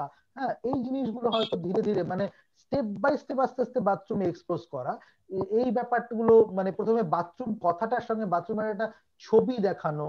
হ্যাঁ, এই স্টেপ গুলো ধীরে ধীরে আমার মনে হয় 2 বছরে এই স্টেপ গুলো হয়ে যাওয়ার কথা, নিশ্চয়ই আপনাদের হয়ে হ্যাঁ গেছে। দাদা, এগুলো কোনো একটা সবই করেছে, এবং আমার ছেলে ওই স্কুলে সব যাওয়ার হয়ে গেছে। আগে নিজেই তো ওয়াশরুমে নিজে গিয়ে সুন্দর হ্যাঁ মতো, মানে আমি জানতেও পারতাম না যে সে ওয়াশরুম থেকে বের হয়েছে, হ্যাঁ মানে সুন্দর নিজে ক্লিন করে বের হয়ে চলে আসতো। তো আমার সেই হ্যাঁ, তো বাচ্চাটা হঠাৎ সেক্ষেত্রে করে, এবং আমার মনে যেটা হয় হলো যে যে একই সঙ্গে আরো শিক্ষিত, হয়তো 4-5টা কোনো বাচ্চা। ভয় পেয়েছে, হয়তো কোনো কারণে জি ভয় পেয়েছে, হতেই পারে, হয়তো ভয় পেয়েছে। হ্যাঁ, সেটা তো অন্য অন্য অ্যাঙ্গেল, সেটা তো একটা ইনভেস্টিগেটিভ হয়ে যাবে ব্যাপারটা, যে কোনো ভয় নিশ্চয়ই পেয়েছে, হতেই পারে কোনো ভয় পেয়েছে। কিন্তু আমি এখন ভাবছি বাচ্চাটাকে কি করে ম্যানেজ করবেন। হ্যাঁ, বাচ্চাটাকে ম্যানেজ জি করার ইয়ে হচ্ছে যে আমার মনে হয় যে 2 বছরে যদি জিনিসটা না হয়ে থাকে, ইউ ক্যান কনসিডার মেডিকেশন, সেটা নিয়ে কোনো সমস্যা নেই, আমরা মেডিকেশন দিতেই পারি। আপনি আমি যেটা বললেন দাদা, সাইকিয়াট্রিস্টের সাথে আমিও কথা বলুন। এটাই বলতে চাচ্ছি যে ওর হুম একটা ফোবিয়া গ্রো করে গেছে। ও বাথরুমে যাওয়ার হুম পরে খালি পেছন দিকে তাকায় আর ভয় পায়, পেছন দিকে তাকায় আর ভয় হুম পায়। আর হুম বাথরুমটা যদি সামহাও হুম অন্ধকার হয় তাহলে তোকে ঢোকানোই যায় না। হুম সেটাতে একটা বড় সমস্যা, ফোবিয়া গ্রো করে গেছে, কিছু হয়তো দেখেছে, কিছুতে ভয় পেয়েছে। হ্যাঁ, এটা একটা ব্যাপার আছে। এবং ও কতটা কমিউনিকেটিভ, কতটা ভার্বাল, বাচ্চাটা কতটা ভার্বাল, কতটা কথা বলতে ও পারে। ভার্বাল না বলতে, মানে জাস্ট ওর হচ্ছে ওয়ান ওয়ার্ড বলে, তাও হচ্ছে খুব জোর দিলে, খুব দুই একটা শব্দ। ছবি আঁকতে পারে, ওয়াশরুমে গেলে শুধু বলে ছবি যে আঁকতে পারে, যাবো সাডেন। ছবি আঁকতে পারে, ছবি ছবি আঁকতে না, পারে। ওভাবে ছবি আঁকতে পারে না, মানে ফুল টুল বললে কাছাকাছি তা ফুলের কাছে আপনারা যায়। আপনারা আপনারা ছবি আঁকলে কিছু ইন্ডিকেট করতে পারে? না দাদা, পারবে না। তাহলে তাহলে ওটা ওই লেভেলে থাকলে আবার একটু অন্যভাবে ম্যানেজ করা যেত। ওই লেভেলে থাকলে হয়তো আমরা কিছু ছবি টবি এঁকে ব্যাপারটাকে বোঝার চেষ্টা করা যেত, কি হয়েছে ঘটনাটা বার জি করার চেষ্টা করা যেত। সেটা অন্য ব্যাপার, সেটা তো অন্য একটা অ্যাঙ্গেল। কিন্তু আপাতত যখন এটা মানে হয়েছে, তখন আপনারা you should consider medication now at this point of time. আমার মনে হয় যে ফালতু এটাকে ফেলে রেখে কোনো লাভ নেই। You should consider medication. Okay দাদা, থ্যাংক ইউ। আমি যোগাযোগ করবো ইনশাল্লাহ পরে আপনার সাথে হ্যাঁ হ্যাঁ পার্সোনালি। নিশ্চয়ই। হ্যাঁ, ওকে, সে ঠিক থ্যাংক আছে। ইউ। ঠিক আছে। আদিত্য ঘোষ, আপনার প্রশ্ন ছিল, আপনি হাত তুলেছিলেন। আদিত্য ঘোষ।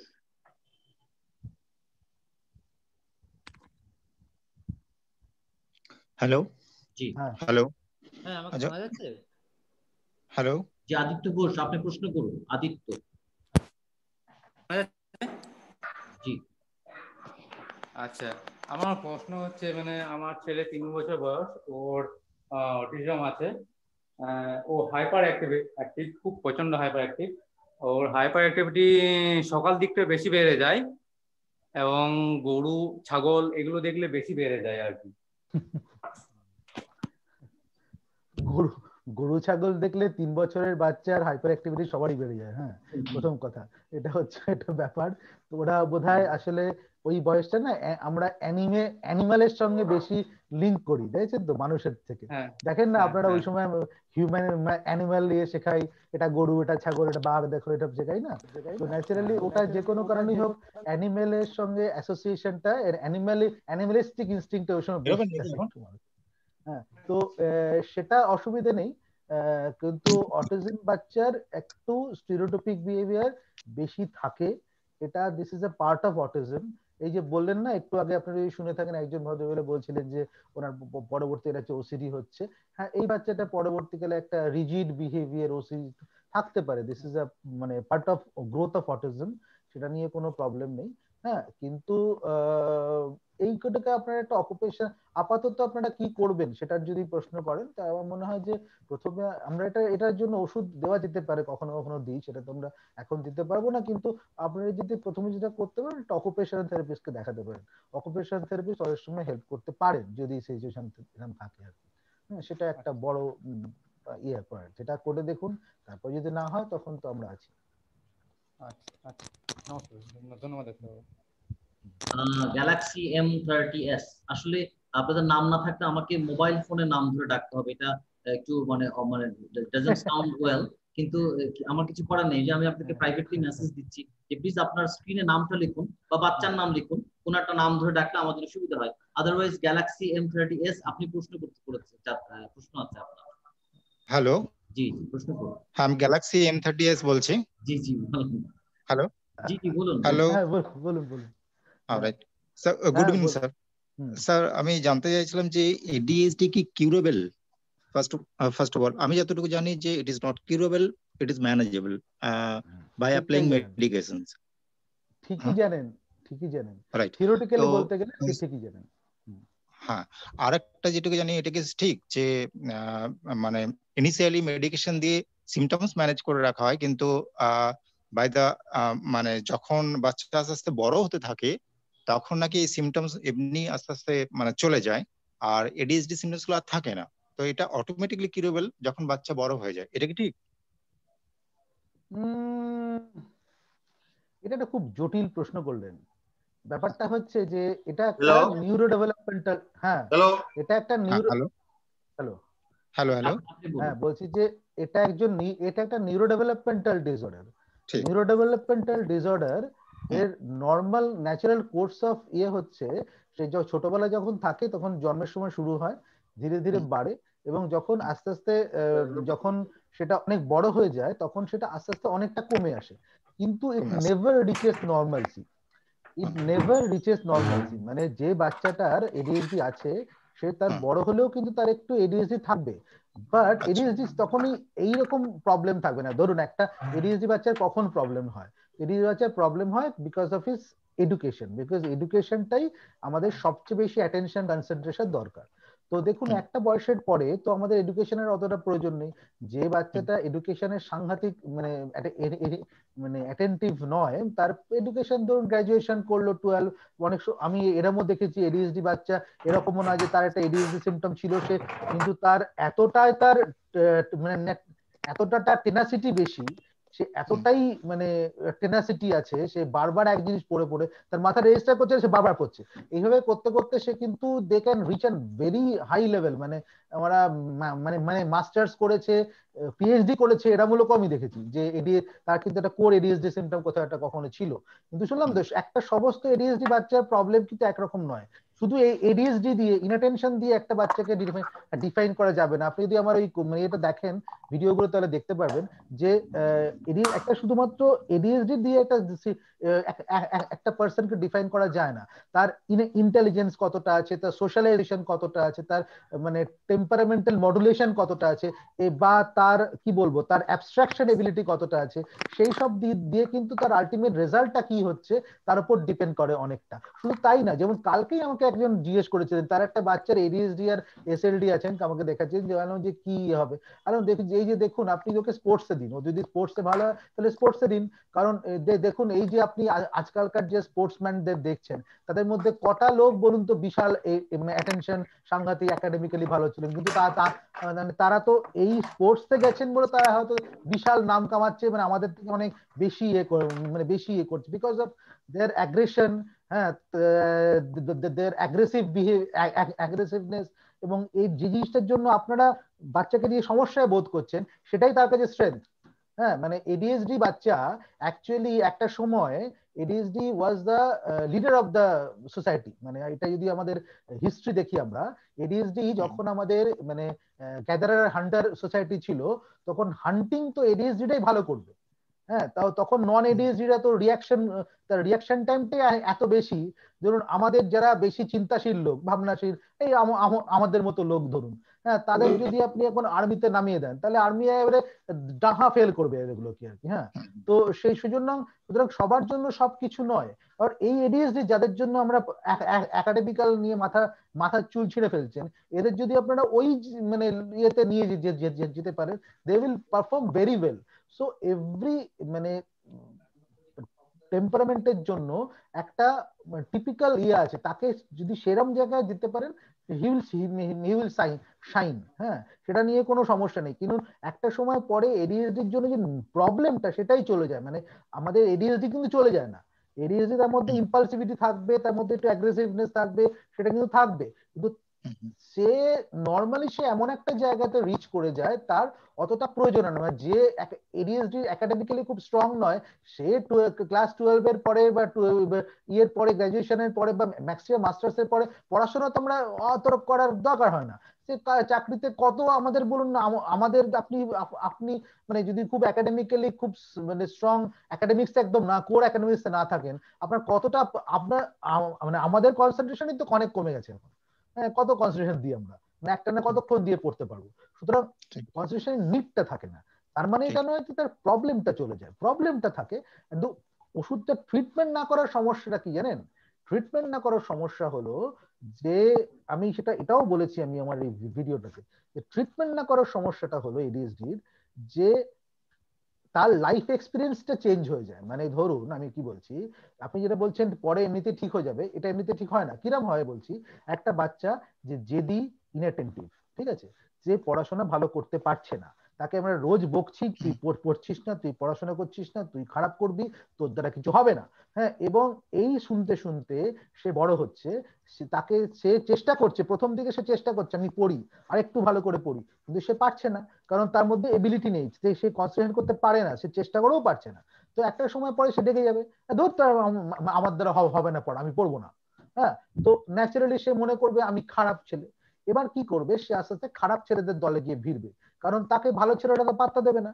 হ্যাঁ, এবার খারাপ ছেলেদের দলে গিয়ে ফিরবে। কি করবে, মানে খারাপ ছেলেরা যারা খারাপ ছেলে বলে কোট আনকোট পরিচিত, তাদের সবারই ওরকম সমস্যা আছে, কিন্তু কজন আর ডাক্তার দেখাচ্ছে, কজন আর ট্রিটমেন্ট করাচ্ছে, কেউ করাচ্ছে না। সুতরাং ন্যাচারালি কি হয়, একটা দল তৈরি হয়ে যায় খারাপ ছেলেদের। তারা কি করে, অ্যাডিকশন করে, হ্যাঁ, তারা কি করে বিহেভিয়ার করে, তারা ওই মানে এতে দুষ্টু ছেলে বলে পরিচিত, মানে এরা ডেভিয়েন্ট পিয়ার গ্রুপ বলি আমরা, দে মানে গ্রুপ মানে succumb into deviant peer group. তখন সমস্যা তৈরি হয়।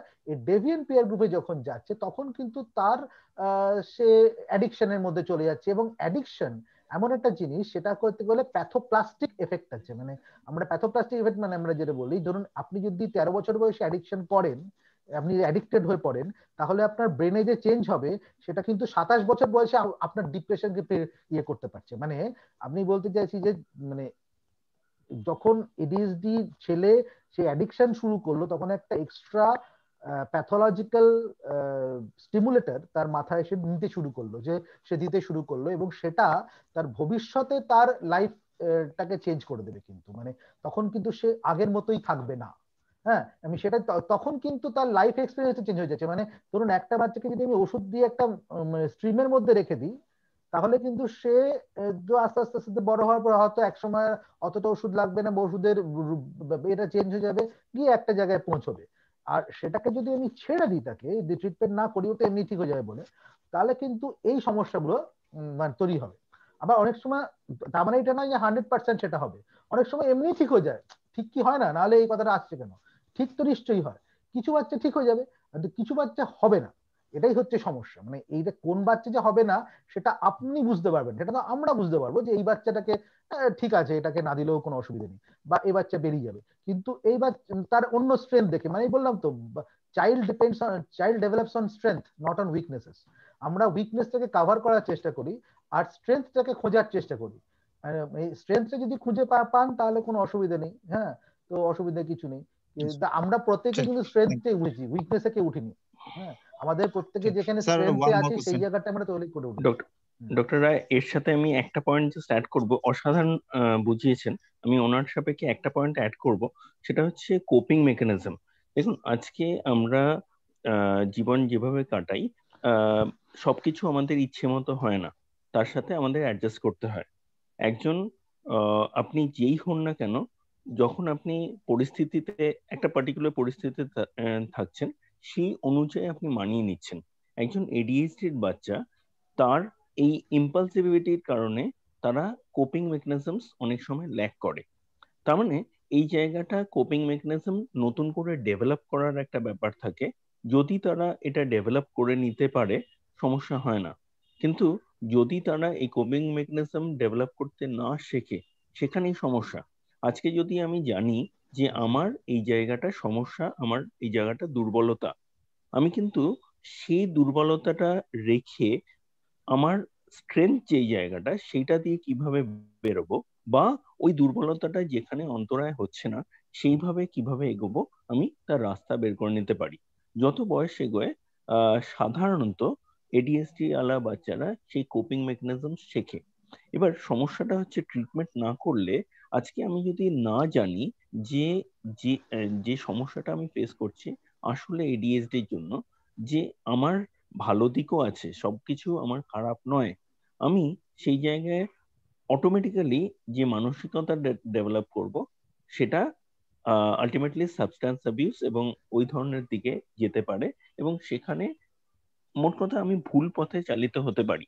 আমি যদি এক্ষেত্রে সমস্যাটা সম্বন্ধে ওয়াকিবহাল হই, আমাকে যদি আমি না 2 মিনিট একটু আসছি, তুমি একটু ম্যানেজ করো, একটু আমি আসছি। আচ্ছা, ঠিক আছে। তো আমরা যদি সেখানে প্রপারলি এদের একদম ছোট থেকে সঠিক ট্র্যাকে আনতে পারি, এরা কিন্তু আর লুজার থাকছে না। দেখুন, আজকে যদি একজন বাচ্চা সঠিক আউটপুট দিতে না পারে, আমরা তাদের খুব খারাপ ভাবে এই করি যে এদের জীবনে কিছু হবে না, এরা গন কেস। সুতরাং এদের কিন্তু মানে অটোমেটিক্যালি এরা ভাবছে যে কোনো কিছু করে লাভ নেই, আমি তো খারাপ হিসেবে ক্যাটাগরাইজড হয়েই গেছি, সুতরাং আমার মানে মানে আমার তো পিঠ থেকে গেছে, সুতরাং এবার যা কিছু করতে কোনো নেই। এই জায়গায় আমি যদি তাকে ছোট বয়সে পোটেনশিয়েট করতে পারি, আজকে তার সমস্যাটা যদি আমি কাটাতে পারি, আজকে খুব সহজে কিছু ওষুধ দিয়ে তার অ্যাটেনশন স্প্যান বাড়ানো যেতে পারে। আজকে যদি সেটা করা যায়, এই বাচ্চাটা কিন্তু তার সমস্যা কাটিয়ে ভালো আউটপুট দিতে পারবে। এবং যদি সেটা হয়, আজকে সে কিন্তু আর লুজার থাকছে না, আজকে সে নিজের স্ট্রেংথস এর উপর অনেক বেশি ভরসা করতে পারছে। দেখুন, এই জায়গায় দাঁড়িয়ে আজকে যদি কাল যদি ওষুধ বন্ধ হয়ে যায়, কালকে কিন্তু সে সিচুয়েশনে কোপ করতে অনেকটা মানে সক্ষম হবে। আমি এইটুকু, এই অ্যাসপেক্টটা আমার মনে হয় অ্যাড করার দরকার আছে। সুতরাং আজকে যদি আমি জানি যে, হ্যালো স্যার, ডক্টর দাস আপনি ঠিকই বলেছেন, কোপিং মেকানিজম। তো একটা বাচ্চা, ধরো 7-8 বছরের বাচ্চা যার এডিএসডি আছে, তার যেমন ডক্টর রয় বললেন যে ইনসাইট থাকবে, ওসিডির ক্ষেত্রে ইনসাইট থাকে, এদের ক্ষেত্রে ইনসাইট থাকতেও পারে বা নাও থাকতে পারে। তো বলছি, ইনসাইট যদি থাকে, সে বুঝতে পারে যে আমি আমি একটা প্রবলেমে ফেস করছি, কিন্তু কি করতে হবে, কিভাবে ম্যানেজ করতে হবে, কিভাবে কুপ করতে হবে ইন্টারাপ্ট করি। ওসিডি এবং এই এডিএসডি ব্যাপারটা অ্যাকচুয়ালি আলাদা। আমি একটা কাজ করছি, আমি ভাবছি এটা করা যেতেই পারে। আজকে আমি ভাবলাম আমায় লুজার স্ট্যাম্প মেরে দিয়েছে, আমি তো সুতরাং এখন আমি যা কিছু করতেই পারি। দেখুন, আমি কিন্তু এই জায়গাটা সাবস্ট্যান্সিয়েট করছি যে এটা করা যেতে পারে। অ্যাট দ্য সেম টাইম আমার মনের মধ্যে কিন্তু এই ভাবটা থাকতে পারে যে আমি যা করছি ঠিক না, আমি ঠিক না বলেই করছি। ঠিক আছে? সুতরাং এই ইগোসেন্ট্রনিক ইগো ডিস্ট্রনিক এটা ওসিডির ক্ষেত্রে যেভাবে আমরা অ্যাপ্লাই করছি, এডিএইচডির ক্ষেত্রে আমরা সেইভাবে অ্যাপ্লাই করব না। দুটো আলাদা কনসেপ্ট। সুতরাং এই দুটোকে আমি মিক্স আপ করতে না করব। ওসিডির ব্যাপারটা এসেছিল, এর সাথেও থাকতে পারে আলাদা ব্যাপার, ওটা একসাথে মিক্স করব না। তাহলে স্যার বলছি কোপিং মেকানিজম হিসাবে what are the effective and helpful psychotherapy for an ADHD patients? দেখুন, আমি বলবো প্রশ্নটা এইভাবে উত্তর দেওয়ার স্কোপ নেই। স্কোপ নেই কেন? আমরা যা করি প্রত্যেকটা বাচ্চা আলাদা। যেমন ডক্টর রয় বলেছেন যে এডিএইচডির প্রত্যেকটা বাচ্চা এক নয়, একইভাবে অটিজমের প্রত্যেকটা বাচ্চা এক নয়, প্রত্যেকে আলাদা। সুতরাং তার কোথায় আটকাচ্ছে সেটা দেখতে হবে এবং সেইখানে তাকে শেখাতে হবে যে কিভাবে সে সমস্যাগুলো সমাধান করবে। তার সমস্যা তার জন্য ইউনিক, তার সমস্যার সমাধান করতে তাকে শেখাতে হবে।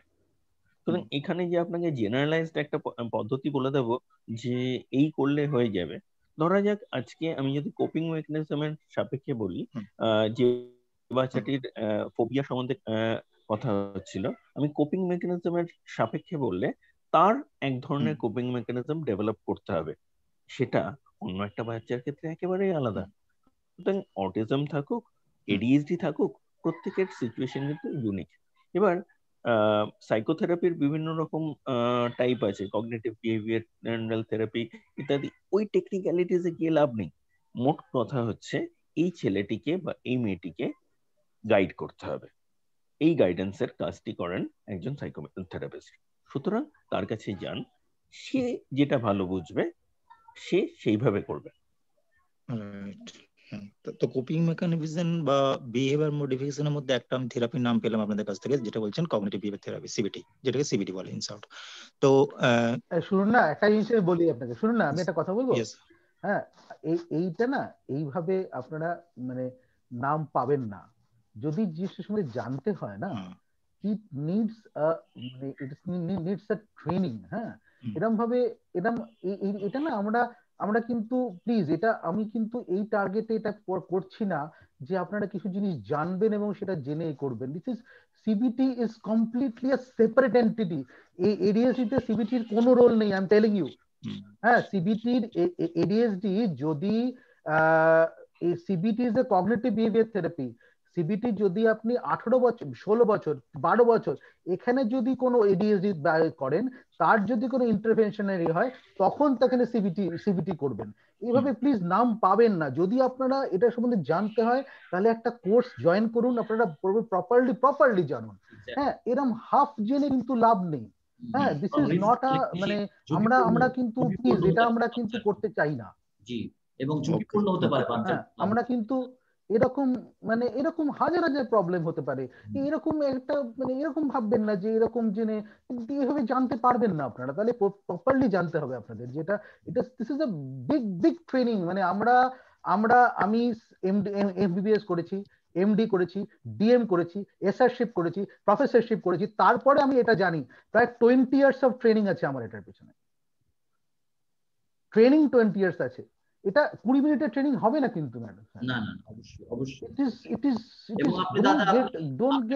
ডোন্ট গেট এইভাবে ইনফরমেশন গ্যাদার করতে চাইবেন না। যদি আপনারা আমাকে যে জানতে হয় আপনারা জেনে নিন, আপনারা কিছু জানুন, এটা নিয়ে কোনো সমস্যা নেই। কিন্তু এইরকম মানে এইরকম ডিসকাশন করে কোনো লাভ নেই যে সিবিটি জানলাম, বিহেভিয়ার মডিফিকেশন একটা কম্পোনেন্ট, সিবিটি একটা কম্পোনেন্ট।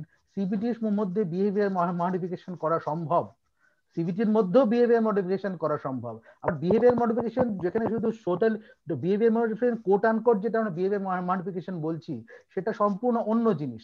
সেটা একটু ছোট বাচ্চাদের ক্ষেত্রে, সেখানে তার যখন আমরা এডিএসডি বা এএসডি নিয়ে ডিল করি, বিহেভিয়ারাল প্রবলেম নিয়ে ডিল করি, তখন আমরা we go for behaviour modification. সেখানে আমরা কি করি যে মানে কি বলবো, মানে আমাদের মানে লার্নিং থিওরি নিয়ে কাজ করি আমরা বেশি। হ্যাঁ, মানে সেখানে রিইনফোর্সমেন্ট এই ধরনের জিনিসপত্র নিয়ে কাজ করি। CBT is completely different thing. CBT তে আমরা যেটা করা একটা ফর্মুলেশন তৈরি করি, একটা আমাদের একটা কগনিশন, সেখানে টার্গেট না কগনিশন, আমরা কি ভাবছি সেটা নিয়ে ভাবি আমরা। হ্যাঁ, কগনিশন নিয়ে টার্গেট করি, সেটা অনেক সেটা ধরুন আজকে 12-14 আগে আমরা এটা নিয়ে মানে 8 বছরের আগে তো সিবিটি নিয়ে কাজই করি না আমরা। হ্যাঁ, এডিএসডির মানে আন্ডারস্ট্যান্ডিং এর জায়গা থেকে আমার মনে হয় একটা 10 বছরেও আপনারা এডিএসডি কে নিয়ে কগনিশনের কাজ করতে পারবেন না। সেটা করতে গিয়ে অ্যাটলিস্ট 12-14-তে আসতে হবে। হ্যাঁ, তখন আমরা কগনিশনের কাজ করতে পারবো। তার আগে আমাদের মানে বিহেভিয়ার মডিফিকেশন, যেটাকে আমরা টোটালি মানে কি বলবো মানে মানে টোটালি বিহেভিয়ার রোল দিয়ে, সেখানে কগনিশনের কোনো রোল নেই। এটা বিহেভিয়ার থেরাপি, আর এটা যে কগনিটিভ বিহেভিয়ার থেরাপি, মানে কগনিশন চেঞ্জ করার জন্য বিহেভিয়ারের কাজ করছি। আবার একটা যে শুধু কগনিটিভ থেরাপি, যেখানে ডিসকাশন করে কগনিশন চেঞ্জ করছি, সেটা আরেকটু বড় বাচ্চা, যে একটু রিফ্লেক্টিভ বাচ্চা, সেটা ডিপেন্ড করে যে কোন ধরনের বাচ্চাকে নিয়ে ডিল করছি আমরা।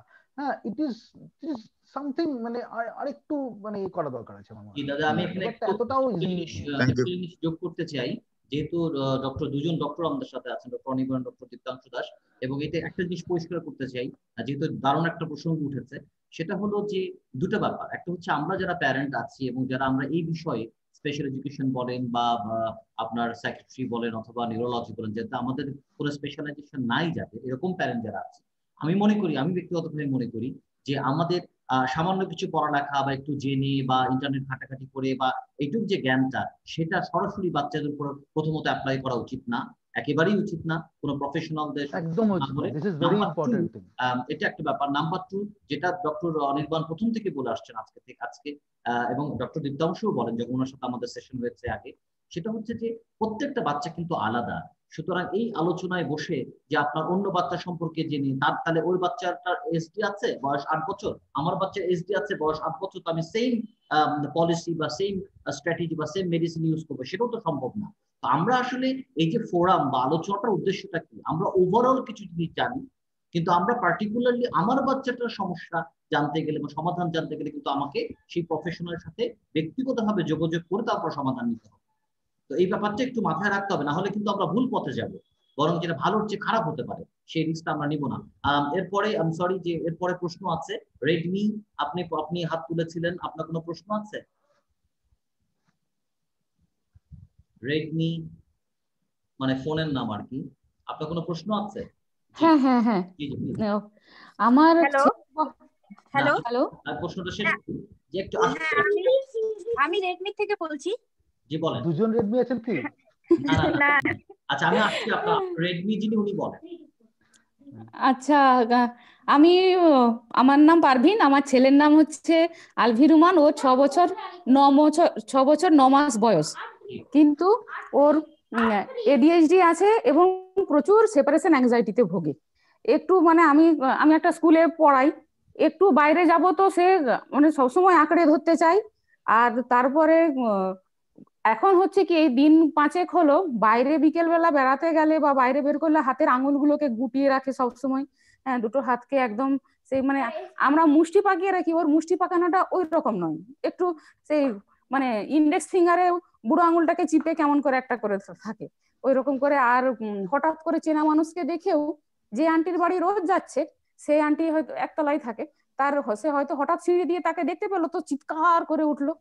আমার বাড়িতে যে দিদি থাকেন, ওকে দেখাশোনা করে, সবসময় তার কাছে থাকে, কিন্তু হঠাৎ করে হয়তো দরজার সামনে ও বসে আছে, দরজার কাছে হয়তো তার মুখটা দেখতে পেলো, সেটাতেও তার জোর চিৎকার একটা শুরু হয়ে যাচ্ছে। মানে এগুলো আর প্রচুর হাইপার অ্যাক্টিভিটি বেড়ে গেছে এই লকডাউনের কারণে হোক, যে কারণে হোক। আর সেই ব্যাপার আপনারা এই প্রচুর কথা বলে দেখতে পাচ্ছি, প্রচুর কথা বলে দেখতে পাচ্ছি, প্রচুর কথা বলে, প্রচুর কোশ্চেনিং, টু মাচ কোশ্চেনিং। আমি না ভালোই তো। কেন ভাবছেন কি মুশকিল? লোকে কথা বলে না বলে অটিজম বাচ্চাদের কত টেনশন মারে, আর কথা বলছে এত টেনশন করছে কেন? হ্যাঁ, তো ভালো তো, কথা আটকে যাচ্ছে, সে কথা বলতে কদিন মানে অ্যাংজাইটি এত বেড়েছে না, স্যার, কথা বলে প্রচুর আটকে যাচ্ছে কথা। আর কথা আটকে যায় জানে, আরে ছোটবেলা আমারও আটকে, ঘাবড়াবেন না। হ্যাঁ, তো ব্যাপারটা সেটা নয়, ব্যাপারটা হচ্ছে যে দেখুন মানে ইটস লাইক, আমি এখানে একটা কথা বলি যে এটা একটা বড় ইম্পর্টেন্ট ইস্যু। আমাদের প্রতিটা বাচ্চারই তো প্রচুর সমস্যা আছে, মানে সেটা আমার বাচ্চারও প্রচুর সমস্যা আছে। হ্যাঁ, জ্বালিয়ে মারে আমাকে, মানে সেটা সন্দেহ নেই কোনো। কিন্তু বিষয়টা হচ্ছে যে আমাদের বাচ্চার এটা কখনো কখনো আমরা হাঁপিয়ে উঠি ঠিকই, কিন্তু মানে আমার মনে হয় যে প্যারেন্টিং এর বড় একটা জায়গা হচ্ছে যে তার মানে পজিটিভ এক্সপিরিয়েন্সেস অফ প্যারেন্টিং এর দিকেও ফোকাস করা আর কি। দেখবেন প্রচুর পজিটিভ এক্সপিরিয়েন্সেস প্যারেন্টিংও আছে, নেগেটিভ তো কিছু কিছু আছেই। তাতে সেটা কি হবে, আমাদের ইয়ে করতে সুবিধা হবে। যেমন ধরুন আপনার বাচ্চা এত কথা বলছে, এত ইয়ে করছে, হ্যাঁ, আপনারা যদি আপনার মনে হয় যে এখানে আপনি বিহেভিয়ারাল মডিফিকেশন ইউজ করতে পারেন, যেখানে আপনার বেশি লার্নিং থেরাপি হিসেবে ইউজ করছে, যেখানে আপনার মনে হচ্ছে অপ্রয়োজনীয় কথা বলছে, you ignore that those things. আপনি একবার তাকে বলে দেবেন যে দেখো এটা করা উচিত নয়, তুমি কেন এরকম করছো, এরকম করবে না, তুমি এই এই সিচুয়েশনে কথা বলবে না। সেটা কিন্তু ডিফাইন থাকতে হবে যে কোন কোন সিচুয়েশনে আপনি চাইছেন না যে সে কথা বলুক, তো সেই জায়গাটাতে আপনি ইয়ে করবেন। তো সেই জায়গাগুলো আপনি মানে ক্লিয়ার করে, মানে প্রথমে যদি ক্লিয়ার করে দেন, তারপরে সেই বিষয়ে কথা বললে আপনি ইগনোর করুন, একদম কথা বলবেন না। আবার যখন সে ভালো হবে, আপনি শুধুমাত্র এখানে কথা বলবেন না সেটা বলবেন না, আপনি এটাও বলবেন যে কোন সিচুয়েশনে কথা বলবে, কিভাবে সে কথা বলবে, মানে কোন কোন সিচুয়েশনে যে কতটা কথা বলবে, সেটাও কিন্তু জানাটা খুব এসেনশিয়াল, সেটা বলাটা খুব এসেনশিয়াল। তো মানে সেইটা যদি আমি প্রপারলি মানে জানাতে পারেন যে সে এইটার বদলে এই বিহেভিয়ারটা করবে, তাহলে দেখবে এবার যে ওই বিহেভিয়ারটা করে তাকে আপনি তাকে প্রশংসা করুন, অ্যাটেনশন দিন। হ্যাঁ, মানে তাকে বিহেভিয়ারটা মডুলেট করতে গেলে বিহেভিয়ার মডুলেশনের প্রথম কাজ হচ্ছে যে বিহেভিয়ারটা আপনি চান যে সে বারবার করুক, সেটা আপনি উৎসাহ দেবেন, সেই বিহেভিয়ারটাকে ভালো বলবেন, হ্যাঁ, সেই বিহেভিয়ারটাকে এনকারেজ করবেন বা যেটাকে রিইনফোর্সমেন্ট বলি। আর যে জিনিসটা আপনি চান না যে সেটা করুক, সেটা আপনি ইগনোর করবেন, সেটা আপনি পাত্তা দেবেন না। এটা হচ্ছে বেসিক রুল, এটা বেসিক রুল আর কি, এটাকে আমরা বলি ডিফারেন্সিয়াল রিইনফোর্সমেন্ট। তো এই জিনিসটা করা যেতে পারে। তো এবার আপনি সাইকোথেরাপিস্টের কাছে যেতে পারেন, সাইকোলজিস্টের কাছে যেতে পারেন এটার জন্য, হ্যাঁ, যে এই গাইডেন্সটা আপনাকে দিতে পারবে আর কি। বা যদি স্পেশাল এডুকেটররাও ম্যানেজ করতে পারে তাহলেও ঠিক আছে। হ্যাঁ, এই বয়সে আমরা জেনারেলি ঠিক আছে, যদি মানে ওষুধের কথা আমরা পুরো ভাবি না, যে ঠিকই আছে। না স্যার, আপনার কাছে যাবো বলে ঠিক করেছি, ওই জন্য আরো চলে আসুন, তাহলে দেখে নেবো, আমরা দেখে নিলে বুঝতেই পারবো, কোনো অসুবিধা নেই। অনেক ধন্যবাদ। এই জায়গাতে আমি কোনো অসুবিধা প্রশ্ন নেই, জানতে চাই ডক্টর অনির্বাণ, যে আপনি কি এখন অনলাইনে বাচ্চাদের ব্যাপারে পরামর্শ দিচ্ছেন, যারা আমরা বাংলাদেশে আছি, যারা আপনার সাথে অনলাইনে দিচ্ছি, কিন্তু মুশকিলটা হচ্ছে কি, আমি আপনাকে আগেও বলেছিলাম যে একটাই সমস্যা, আমাদের অনলাইনে এখন আমরা অল ওভার ইন্ডিয়া আমাদের অ্যাপ্রুভাল আছে, কিন্তু আমরা আউটসাইড ইন্ডিয়া দিতে পারবো কিনা এটা সম্বন্ধে কিছু বলা নেই কিছু, বুঝেছেন তো। তো আউটসাইড ইন্ডিয়া আমি অনেক সময় মানে সাজেশন দিচ্ছি, বাট প্রেসক্রিপশন করাটা একটু মুশকিল হচ্ছে। তবে এখন বোধহয় আপনাদের ওখান থেকে আমাদের একটি পেশেন্ট এসছে, সে শনিবার আমাকে দেখাবে।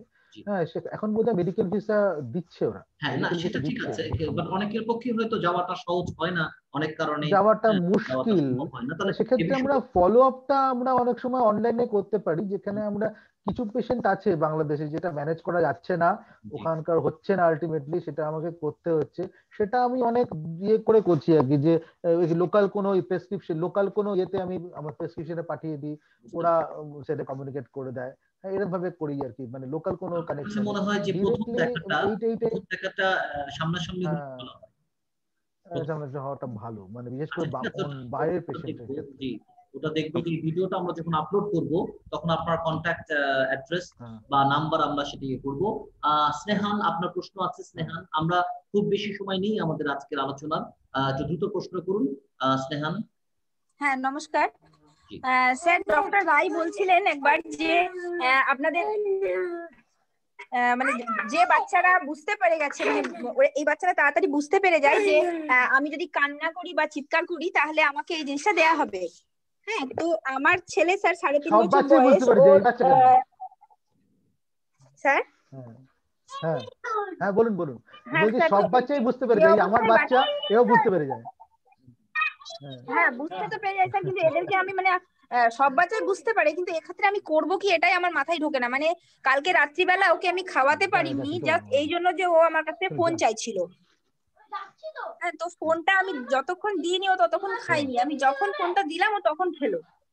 হ্যাঁ, তো এই অবস্থায় মানে আমার করা কি উচিত, যে আমি কিভাবে ওকে কি কাঁদতে ছেড়ে দেবো, যে ও কাঁদছে কাঁদুক, খাবে না এরকম ভাবে ছেড়ে দেবো, নাকি আমার কিছু করা উচিত? কত বয়স বললেন আপনার বাচ্চা? স্যার 3.5 বছর। কত বয়স বললেন? আচ্ছা শুনুন, 3.5 3.5 বছর। বছরে দেখুন, এই প্যারেন্টিং না, ইটস মেইনলি অ্যাবাউট ব্যালেন্স, ঠিক আছে?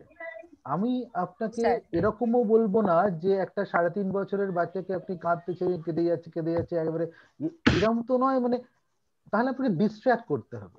ডিস্ট্র্যাক্ট করাটা খুব ইম্পর্টেন্ট। বাচ্চার সঙ্গে অন্যরকম কথা বলুন, অন্যভাবে করুন। আমি বলতে চাইছি যে ফোনটা না দিয়ে ওকে অন্যভাবে অন্যভাবে এনগেজ করুন। হ্যাঁ, দরকার হলে আপনারা কাছে গল্প করুন বা আপনারা কিছুক্ষণের সঙ্গে খেলে নিন, তাহলে দেখবেন ভুলে গেছে কিছুক্ষণের মধ্যে আপনাদের সঙ্গে গল্প করতে করতে খেয়ে নিচ্ছি। 3.5 বছরের বাচ্চা, আর তাকে ডিস্ট্র্যাক্ট করতে আর কত পরিশ্রম। হ্যাঁ, সে তো আর ইচ্ছে করছে, সে তো মানে জেদ করে বসে না, সে চাইছে সেটা করলে ভালো হয়, সেটা ঠিক আছে। সেটা সে এখন যদি আপনি যদি মানে তাকে প্রপারলি বলেন যে তুমি তাকে যদি সময় দেন, মানে কি হয়, সে জেদ করেছে এবং তাকে ডিস্ট্র্যাক্ট করার জন্য তাকে অন্যভাবে এনগেজ করুন। আপনি যেটা বলছি কি, সে ডিমান্ড করার পরে যদি সে যেটা চাইছে সেটা পেয়ে যায়, তাহলে কি বুঝবে সেটা this is the way to get things, ঠিক আছে? তো সেক্ষেত্রে এটা যদি 15 বছর বা 12 বছরের বাচ্চা হতো, তাহলে আমি তাকে বলতাম মশাই ওকে ছেড়ে দাও, যা পারে করুক, হ্যাঁ তুমি পাত্তা দিও না। বা 8 বছর হলেও বলতাম। 3.5 বছর বা 2 বছর, ইটস টু, সেখানে আপনার অ্যাটাচমেন্টের ইস্যু হতে পারে। মানে কি বলছি, মানে প্যারেন্টের সঙ্গে ট্রাস্ট ইস্যুস হয়ে যেতে পারে, যে প্যারেন্ট আমাকে দেখে না, প্যারেন্ট আমাকে ভালোবাসে না, এই ফিলিংটা তৈরি হতে পারে। That is not also good thing. আমি বলছি তো, ডিফারেন্সিয়াল রিইনফোর্সমেন্টের আগে একটা মেইন জায়গা, সেটা হচ্ছে কোয়ালিটি টাইম। সেটা যদি দেন তাহলে ইউ ক্যান ডু এনিথিং। যদি সেটা না দেন তাহলে you can't do that thing. মানে কোয়ালিটি টাইম হচ্ছে বাচ্চার সঙ্গে বাচ্চার মতো করে টাইম স্পেন্ড করা। That is the main thing আর কি। যদি সেটা প্রপারলি থাকে, আপনার বাচ্চা যদি আপনার সঙ্গে অ্যাটাচ থাকে প্রপারলি, যে বাচ্চা জানে মা আমাকে খুব ভালোবাসে, মা আমার সঙ্গে যা চাইছে দিয়ে দেয়, এখন মা আমার উপর রেগেছে, তাহলে ইউ ক্যান ডু দ্যাট।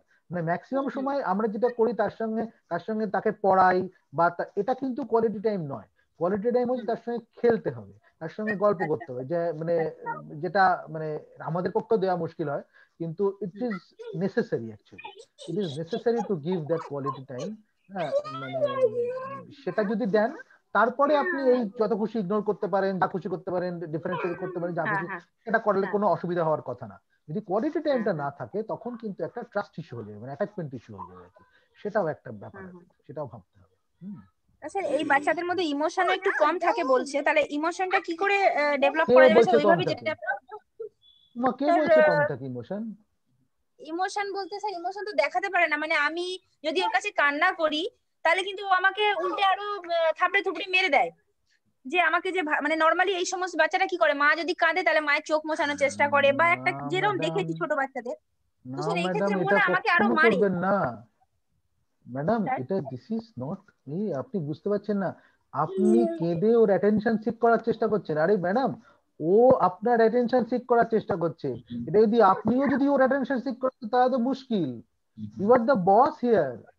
আপনি বোঝার চেষ্টা করুন আপনি কি করছেন। এটা আপনার বিহেভিয়ারটা এখানে বোঝার চেষ্টা করতে হবে। আপনি কি করছেন এখানে অ্যাকচুয়ালি? এখানে আপনি ও কেঁদে কেটে আপনার বিহেভিয়ার চেঞ্জ, অ্যাটেনশন সিক করার চেষ্টা করছে, আমাকে দাও করে। আরে আপনি কোথায় সেটা দেবেন কিনা দেবেন সেটা আপনি ডিসাইড করবেন। আর আপনি কেঁদে তো ওর অ্যাটেনশন সিক করার চেষ্টা করলে কি চলবে নাকি? কি মুশকিল, সেটা তো অন্য ব্যাপার হয়ে যাচ্ছে। হ্যাঁ, সেটা তো দিস ইজ কোয়াকশন। দিস ইজ, আমরা সাইকোলজিক্যাল টার্মে এটাকে বলি কোয়াকশন। হ্যাঁ, তো this is not good actually. এটা একদম করবেন না। হ্যাঁ, ইট ইজ মানে এটা নট গুড। মানে ও তাহলে এটাও শিখবে যে এটা কেঁদে অ্যাটেনশন সিক করা যায়। It's not like that. আপনি কেন অ্যাটেনশন সিক করতে যাবেন? মানে আপনি কেন করতে যাবেন?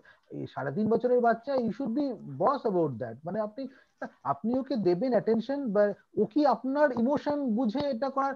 ও যদি সত্যি জেনুইনলি সমস্যা, দেখবেন ঠিকই বুঝতে পারছে। হ্যাঁ, দেখবেন ঠিকই আসছে। যদি সত্যি আপনি অসুস্থ হয়ে পড়ে থাকেন, তখন দেখবেন যে হ্যাঁ হ্যাঁ না না ওইটাই ম্যাডাম, বলতে এটা চাইছিলাম যে কখনো করবেন না, আমার কখনো যদি বাই করবেন চান্স না। যদি কোনোভাবে মন খারাপ আছে, আমি যদি আমার চোখে যদি জল থাকে, তাহলে ও কিন্তু আমাকে ভালোবাসার উল্টে আমাকে কিন্তু মারছেও। আমি এটা মানে অন্য সময় দেখেছি, নোটিস করেছি। আমি ওর অ্যাটেনশনের জন্য করছি না কাজটা, বাই চান্স হয়তো কোনোভাবে আমার মন খারাপ থাকলো, আমি হয়তো মনটা দুঃখ করে আছি, ও সেই সময় এসে আমাকে আরো মেরে দেয়। হ্যাঁ, কারণ ও he is unhappy, he is disturbed. আপনি বোঝার চেষ্টা করুন, ও মাকে কাঁদতে দেখে ও ডিস্টার্বড। আচ্ছা হ্যাঁ, ও তো হ্যাঁ হ্যাঁ আপনাকে, ও তো আপনার হি ইজ ডিস্টার্বড অ্যাবাউট, মানে ও তো মাকে কাঁদতে দেখতে পছন্দ করে না। পছন্দ তো করছেন, আচ্ছা আচ্ছা। না, করতে হচ্ছে না, হি ইজ ডিস্টার্বড অ্যাবাউট হ্যাঁ হ্যাঁ, সিইং তার ইউ মানে ক্রাই স্যার ওর না। ইমোশনটা কাজ করছে স্যার। এক্স্যাক্টলি, নিশ্চয়ই। আরে কি ইমোশন কাজ করছে, ইমোশন নিয়ে কিন্তু প্রবলেম নেই, আপনি এক্সপ্রেশনটা ইমোশন আলাদা, নিয়ে তাই ভাববেন না? না। ইমোশন মানে আমি এক্সপ্রেস ইজ ওটাই বুঝে ডিফারেন্ট উঠতে পারি থিং। না যে ওর ইমোশনটা কাজ করছে নাকি ও রেগে না যাচ্ছে না, আমার উপর। ওরে কেন রেগে যাবে? He is disturb. রাগটাও তো এক ধরনের ইমোশন রে বাবা। রাগ ইজ এ স্ট্রংগেস্ট ইমোশন। রাগ আমাদের মধ্যে দুঃখ, মানে ভয়, ভয়ের পরেই কিন্তু ভয়, আনন্দ, আনন্দ, ভয়, তারপরে রাগ আসে। আমাদের থার্ড ইমোশন ইজ অ্যাঙ্গার। মানে আমাদের, আমরা যখনই আমরা ডিস্টার্বড হই, খুব ইমোশনে ডিস্টার্ব হই, তখন আমরা রাগ রাগ রাগ রাগ দিয়ে সেটা এক্সপ্রেস করি। যখন আমার কোনো সলিউশন থাকে না হাতে, তখন আমরা রাগ দিয়ে এক্সপ্রেস করি সেটা। আচ্ছা, রাগ is a very strong emotion. হ্যাঁ হ্যাঁ হ্যাঁ হ্যাঁ, হ্যাঁ, ঠিক আছে, থ্যাংক ইউ স্যার। অনেক ধন্যবাদ। এটা ইমোশন আলোচনা প্রায় শেষ পর্যায়ে। তামান্না আরিফিন, আপনার প্রশ্ন আছে? জি, আসসালামু আলাইকুম। ওয়ালাইকুম আসসালাম। জি, প্রশ্ন করুন, আপনার প্রশ্ন আমার আলোচনা শেষ করব। আচ্ছা আচ্ছা, আমার ছেলের বয়স 4 বছর 9 মাস, ওর এএসডি প্রবলেম। আমি যে প্রশ্নটা করছি, সম্ভবত সবাই এই প্রবলেমটা ফেস করে, যে আমার ছেলেটা খুব লাফায়। লাফানোটা কোনো সময় কম থাকে, কোনো সময় বেশি থাকে, কিন্তু লাফাই। ওকে ওটিও যদি দেওয়া হয়, ওর খাবারটাও মেনটেন করে চলা হয়, কিন্তু এখন যেমন ছোট, এখন হয়তো অতটা অড লুকিং না, কিন্তু ও যখন বড় হবে কত তখন বয়স বললেন? 4 বছর, কত 4 বয়স বছর বললেন? 9 মাস। যখন বড় হবে তখন যদি এরকম লাফায়, এটা তো খুবই খারাপ লাগবে দেখতে। তো এই শুধু এই প্রবলেমটা আমি কিভাবে সলভ করতে পারি, এইটার ব্যাপারেই জানতে চাচ্ছি। দেখুন, সলভ বলতে আমরা stereotypic, this is stereotypic behaviour, this is part of autism. হ্যাঁ, এটা তো নর্মালি হয়। তো যদি এটা ওটি দিয়ে ম্যানেজ করা না যায়, তা আমরা অনেক সময় ওষুধপত্র দিই। হ্যাঁ, ওই যেটা ওই রিসপোলাক্স বললেন আপনাদের, ওইটা আমরা নর্মালি দিই আমরা। হ্যাঁ, তো সেটা আমি, আপনি যে কোনো সাইকিয়াট্রিস্টের সঙ্গে কথা বলে দেখাতে পারেন, কোনো অসুবিধা নেই। এটা নর্মাল, সবাই দেয়, এরমই দেবে আর কি। তো এখন ডোজটা একটা হয়তো ইস্যু হয়ে যাবে, সেটা একটা ব্যাপার। কিন্তু মানে সেটা ওষুধ তো একটা ব্যাপার আছে, ওটি একটা ব্যাপার আছে। এছাড়া যদি করতে হয়, এই দুটোই প্রথমে আমরা দিয়ে দেখি আর কি। হ্যাঁ, নর্মালি এগুলোতেই কন্ট্রোল হয়ে যায়। তবে একটা ম্যাডাম, এটা কিন্তু তার core autism symptom. Stereotypy is a core autism symptom. এটা কিন্তু একটু আধটু থাকবে, এবং সেই জন্যই তো প্রবলেম ভবিষ্যতে। একে যতটা ফাংশনাল আপনারা করতে পারেন ততই মঙ্গল। আপনারা যতটা ওকে ফাংশনাল করতে পারেন, এটার এই কিন্তু একটাই ম্যাডাম, যত অটিজমের যত মেইন যেটার হচ্ছে কিন্তু একটাই, আপনি হোলিস্টিক্যালি বাচ্চাটাকে টার্গেট করুন। ডাইরেক্ট এই, মানে এটার জন্য আমি টার্গেট করুন ট্রেনিং এর জন্য, কিন্তু হোলিস্টিক্যালি বাচ্চাটা যদি গ্রো করতে পারে না, তাহলে এই সমস্ত গুলো অ্যাডজাস্টেড হয়ে যাবে। মানে আমি বলছি না যে আপনার লাফানোটা টার্গেট করে লাফানো, আজকে 100 আছে কালকে 0 হবে, এই চেঞ্জটা করাটা কিন্তু মুশকিল একটু আপনাদের, কারণ this is a core autism symptom. কিন্তু হয়তো সেটা 100 আছে কালকে সেটা কমে 50 হবে, 40 হবে, 0 হওয়াটা মুশকিল। হ্যাঁ, কিন্তু সেজন্য আপনারা যেটা করতে পারেন, এই সময়টা ম্যানেজ করার জন্য ওকে একটা ফাংশনাল কিছুতে দিন, কাজকর্মে দিন। কাজকর্ম একটা রুটিন স্ট্রাকচারে দেন। যত স্ট্রাকচারিং এ যাবে আস্তে আস্তে, যত তত এইটা না যখন ফাঁকা থাকে তখন করে। স্টিরিওটাইপিক বিহেভিয়ার, এটাকে আমরা বলি সেলফ স্টিমুলেটরি বিহেভিয়ার। মানে ধরুন ধরুন আমাদের, ধরুন কি কেন হয়, অনেক কারণে হতে পারে। একটা এবার এই ওটি যে যাচ্ছেন, কি দেখে বলুন তো ওটিটা? ওটি একজন ভালো ওটি দেখবে, তাকে এই মানে সেন্সরি অ্যাসেসমেন্ট করবে।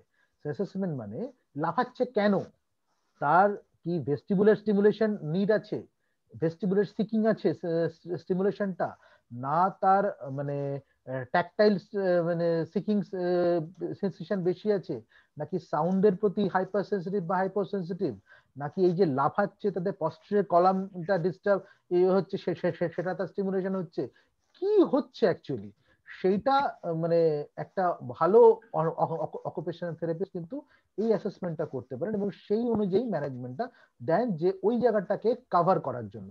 হ্যাঁ, মানে এটা কোনো সহজ ইয়ে নেই যে আমি যদি প্রপারলি জাজ করতে পারি যে কি কারণে অ্যাকচুয়ালি এটা হচ্ছে, হ্যাঁ কোন জায়গাটা ভেস্টিবুলের সমস্যা হচ্ছে, বা তাহলে আমি সেই ভেস্টিবুলের স্টিমুলেশনটা করতে পারি, মানে আমি হাতটা মানে ঘুরে কিছু এক্সারসাইজ দিলাম আর কি, হ্যাঁ যাতে ভেস্টিবুলার স্টিমুলেশনটা হয়, হ্যাঁ যাতে লাফায় কম, আর ভেস্টিবুলার নিডটা কমে যায় যাতে।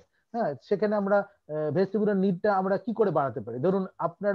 ধরুন একটা ছেলে সে খুব রোগা, তাকে এক্সারসাইজ করলে তার মাসল মানে বাল্ক তৈরি হচ্ছে, বা একটা খুব মোটা সে এক্সারসাইজ করলে মাসল রিডিউস হচ্ছে। তা কেন? মানে আমরা এক্সারসাইজ করছি, তেমনি ওটি is an exercise of his offer মানে সেন্সরি সেন্সেস। হ্যাঁ, সেই কোন জায়গাটা এক্সারসাইজটা বেশি লাগবে সেইটা বুঝে সেটাকে সেন্সেস ট্রিটমেন্ট করাটা কিন্তু ওটির কাজ। আর যদি সেটা কিছু না করতে পারে, সেটা ম্যানেজ না হয় আলটিমেটলি, এটা অনেক সময় এটা হয়, তখন যেটা করি আমরা, যেটা হচ্ছে জেনারেলি তার মানে ইমোশনাল রেগুলেশনটাকে কন্ট্রোল করার চেষ্টা করি, যেটা ওষুধ দিয়ে করি আমরা, ইমোশনাল রেগুলেশনটা কন্ট্রোল করার চেষ্টা করি। হ্যাঁ, সেই জায়গাটা একটু, হ্যাঁ কিন্তু আরেকটা যেটা আছে, যেটা আপনারা যেটা করতে পারেন সেটা হচ্ছে যে একটা তাকে আপনি যদি এনগেজ করে রাখতে পারেন বিভিন্ন কাজে, তাহলে সে মানে প্রপারলি সবকিছুতে এনগেজ থাকলে সে মানে তার ফাঁকা সময়টা কম থাকবে, সে মানে সেলফ স্টিমুলেশনের নিডটা কম থাকবে, বুঝেছেন? সেই জন্য আমরা বলি যে রুটিন মেনটেন করাটা আপনাদের পার্টে, বাকিটা তো প্রফেশনালরা যাবেন কবি করবেন, একটা রুটিন মেনটেন করুন, একটা ফাংশনাল রুটিন মেনটেন করুন, সেটা আপনাদের পক্ষে খুব কাজে দেবে। অনেক ধন্যবাদ দাদা। আমার বাচ্চা 9 বছর 4 মাস বয়স, ও কিন্তু লাফায় এবং লাফাতে লাফাতে কয়েকদিন আগে খাট ভেঙে ফেলেছে। মানে এখন মাশাআল্লাহ বড় হয়ে গেছে, কারণ বয়স হয়ে গেছে। তবে আমরা ওকে ওটি দিই এই আপনার ইয়ের কারণে, এই কোভিড এর কারণে ওটিতে একটু প্রবলেম হয়ে গেছে, ওকে নিয়ে যাওয়াটা বাইরে, অনেক সেন্টার বন্ধ। আপনি যেটা বলছিলেন যে তাহলে আমরা ট্র্যাম্পোলিন রেখেছি বাসায়, ওখানেও লাফাবি, চেষ্টা করি ওখানে চ্যানেলাইজ করা, তুমি এখানে লাফাও খাটের উপর নাও লাফিয়ে, মানে ও মাশাআল্লাহ বড় টড় হওয়াতে আপনার ওজন তো বেড়েছে অনেক।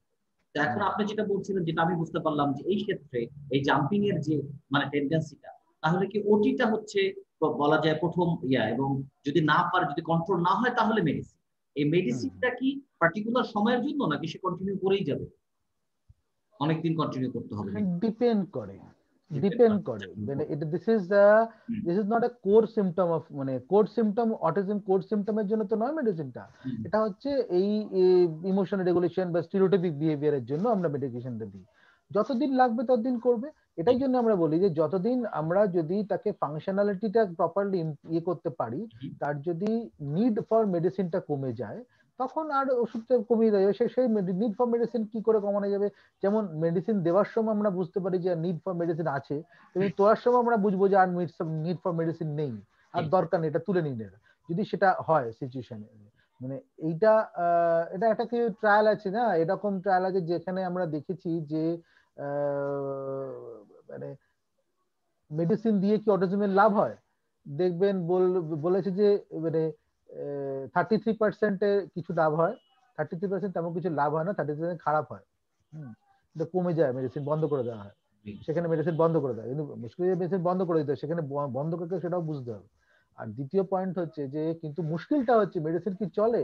হ্যাঁ, অটিজমে প্রচুর মেডিসিন চলে because of this problem of ইয়ে আর কি। শুধু তাই না, একটা জিনিস আমি বলতে চাই এখানে, দেখুন অটিজম বাচ্চাদের আমরা একটা জিনিস ফিল করি না, আর আমরা আমাদের প্রবলেম গুলো নিয়ে ফিল করি, কিন্তু একটা অটিজম বাচ্চার on the point of view of the child, this is a stressful condition because being a child with autism is a stressful situation.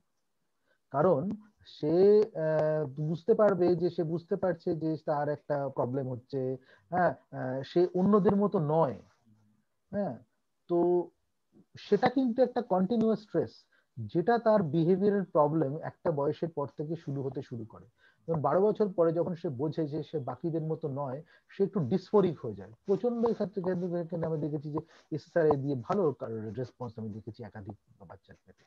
সুতরাং ডিপেন্ড করে যে মানে একটা যেমন অটিজম কোর অটিজমের প্রবলেম, একটা এনভায়রনমেন্টাল প্রবলেম, একটা হচ্ছে লঙ্গিচুডানাল কোর্স অফ অটিজম যখন চাইল্ড যখন হচ্ছে, being a child with autism is also a stress.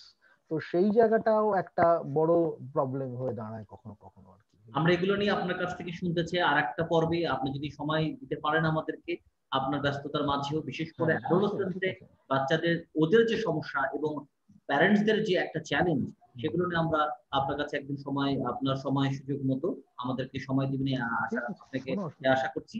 আর আজকের জন্য ডক্টর অনির্বাণ রয়, আপনাকে অসংখ্য ধন্যবাদ এবং আমাদের সবার পক্ষ থেকে কৃতজ্ঞতা। ধন্যবাদ। এই এত ব্যস্ততার মাঝেও আমাদেরকে সময় দিলেন, চমৎকার একটা আলোচনা হয়েছে, অনেকে উপকৃত হবেন এবং যারা আজকে উপস্থিত ছিলেন না তারাও ভিডিও দেখে অনেক উপকৃত হবেন।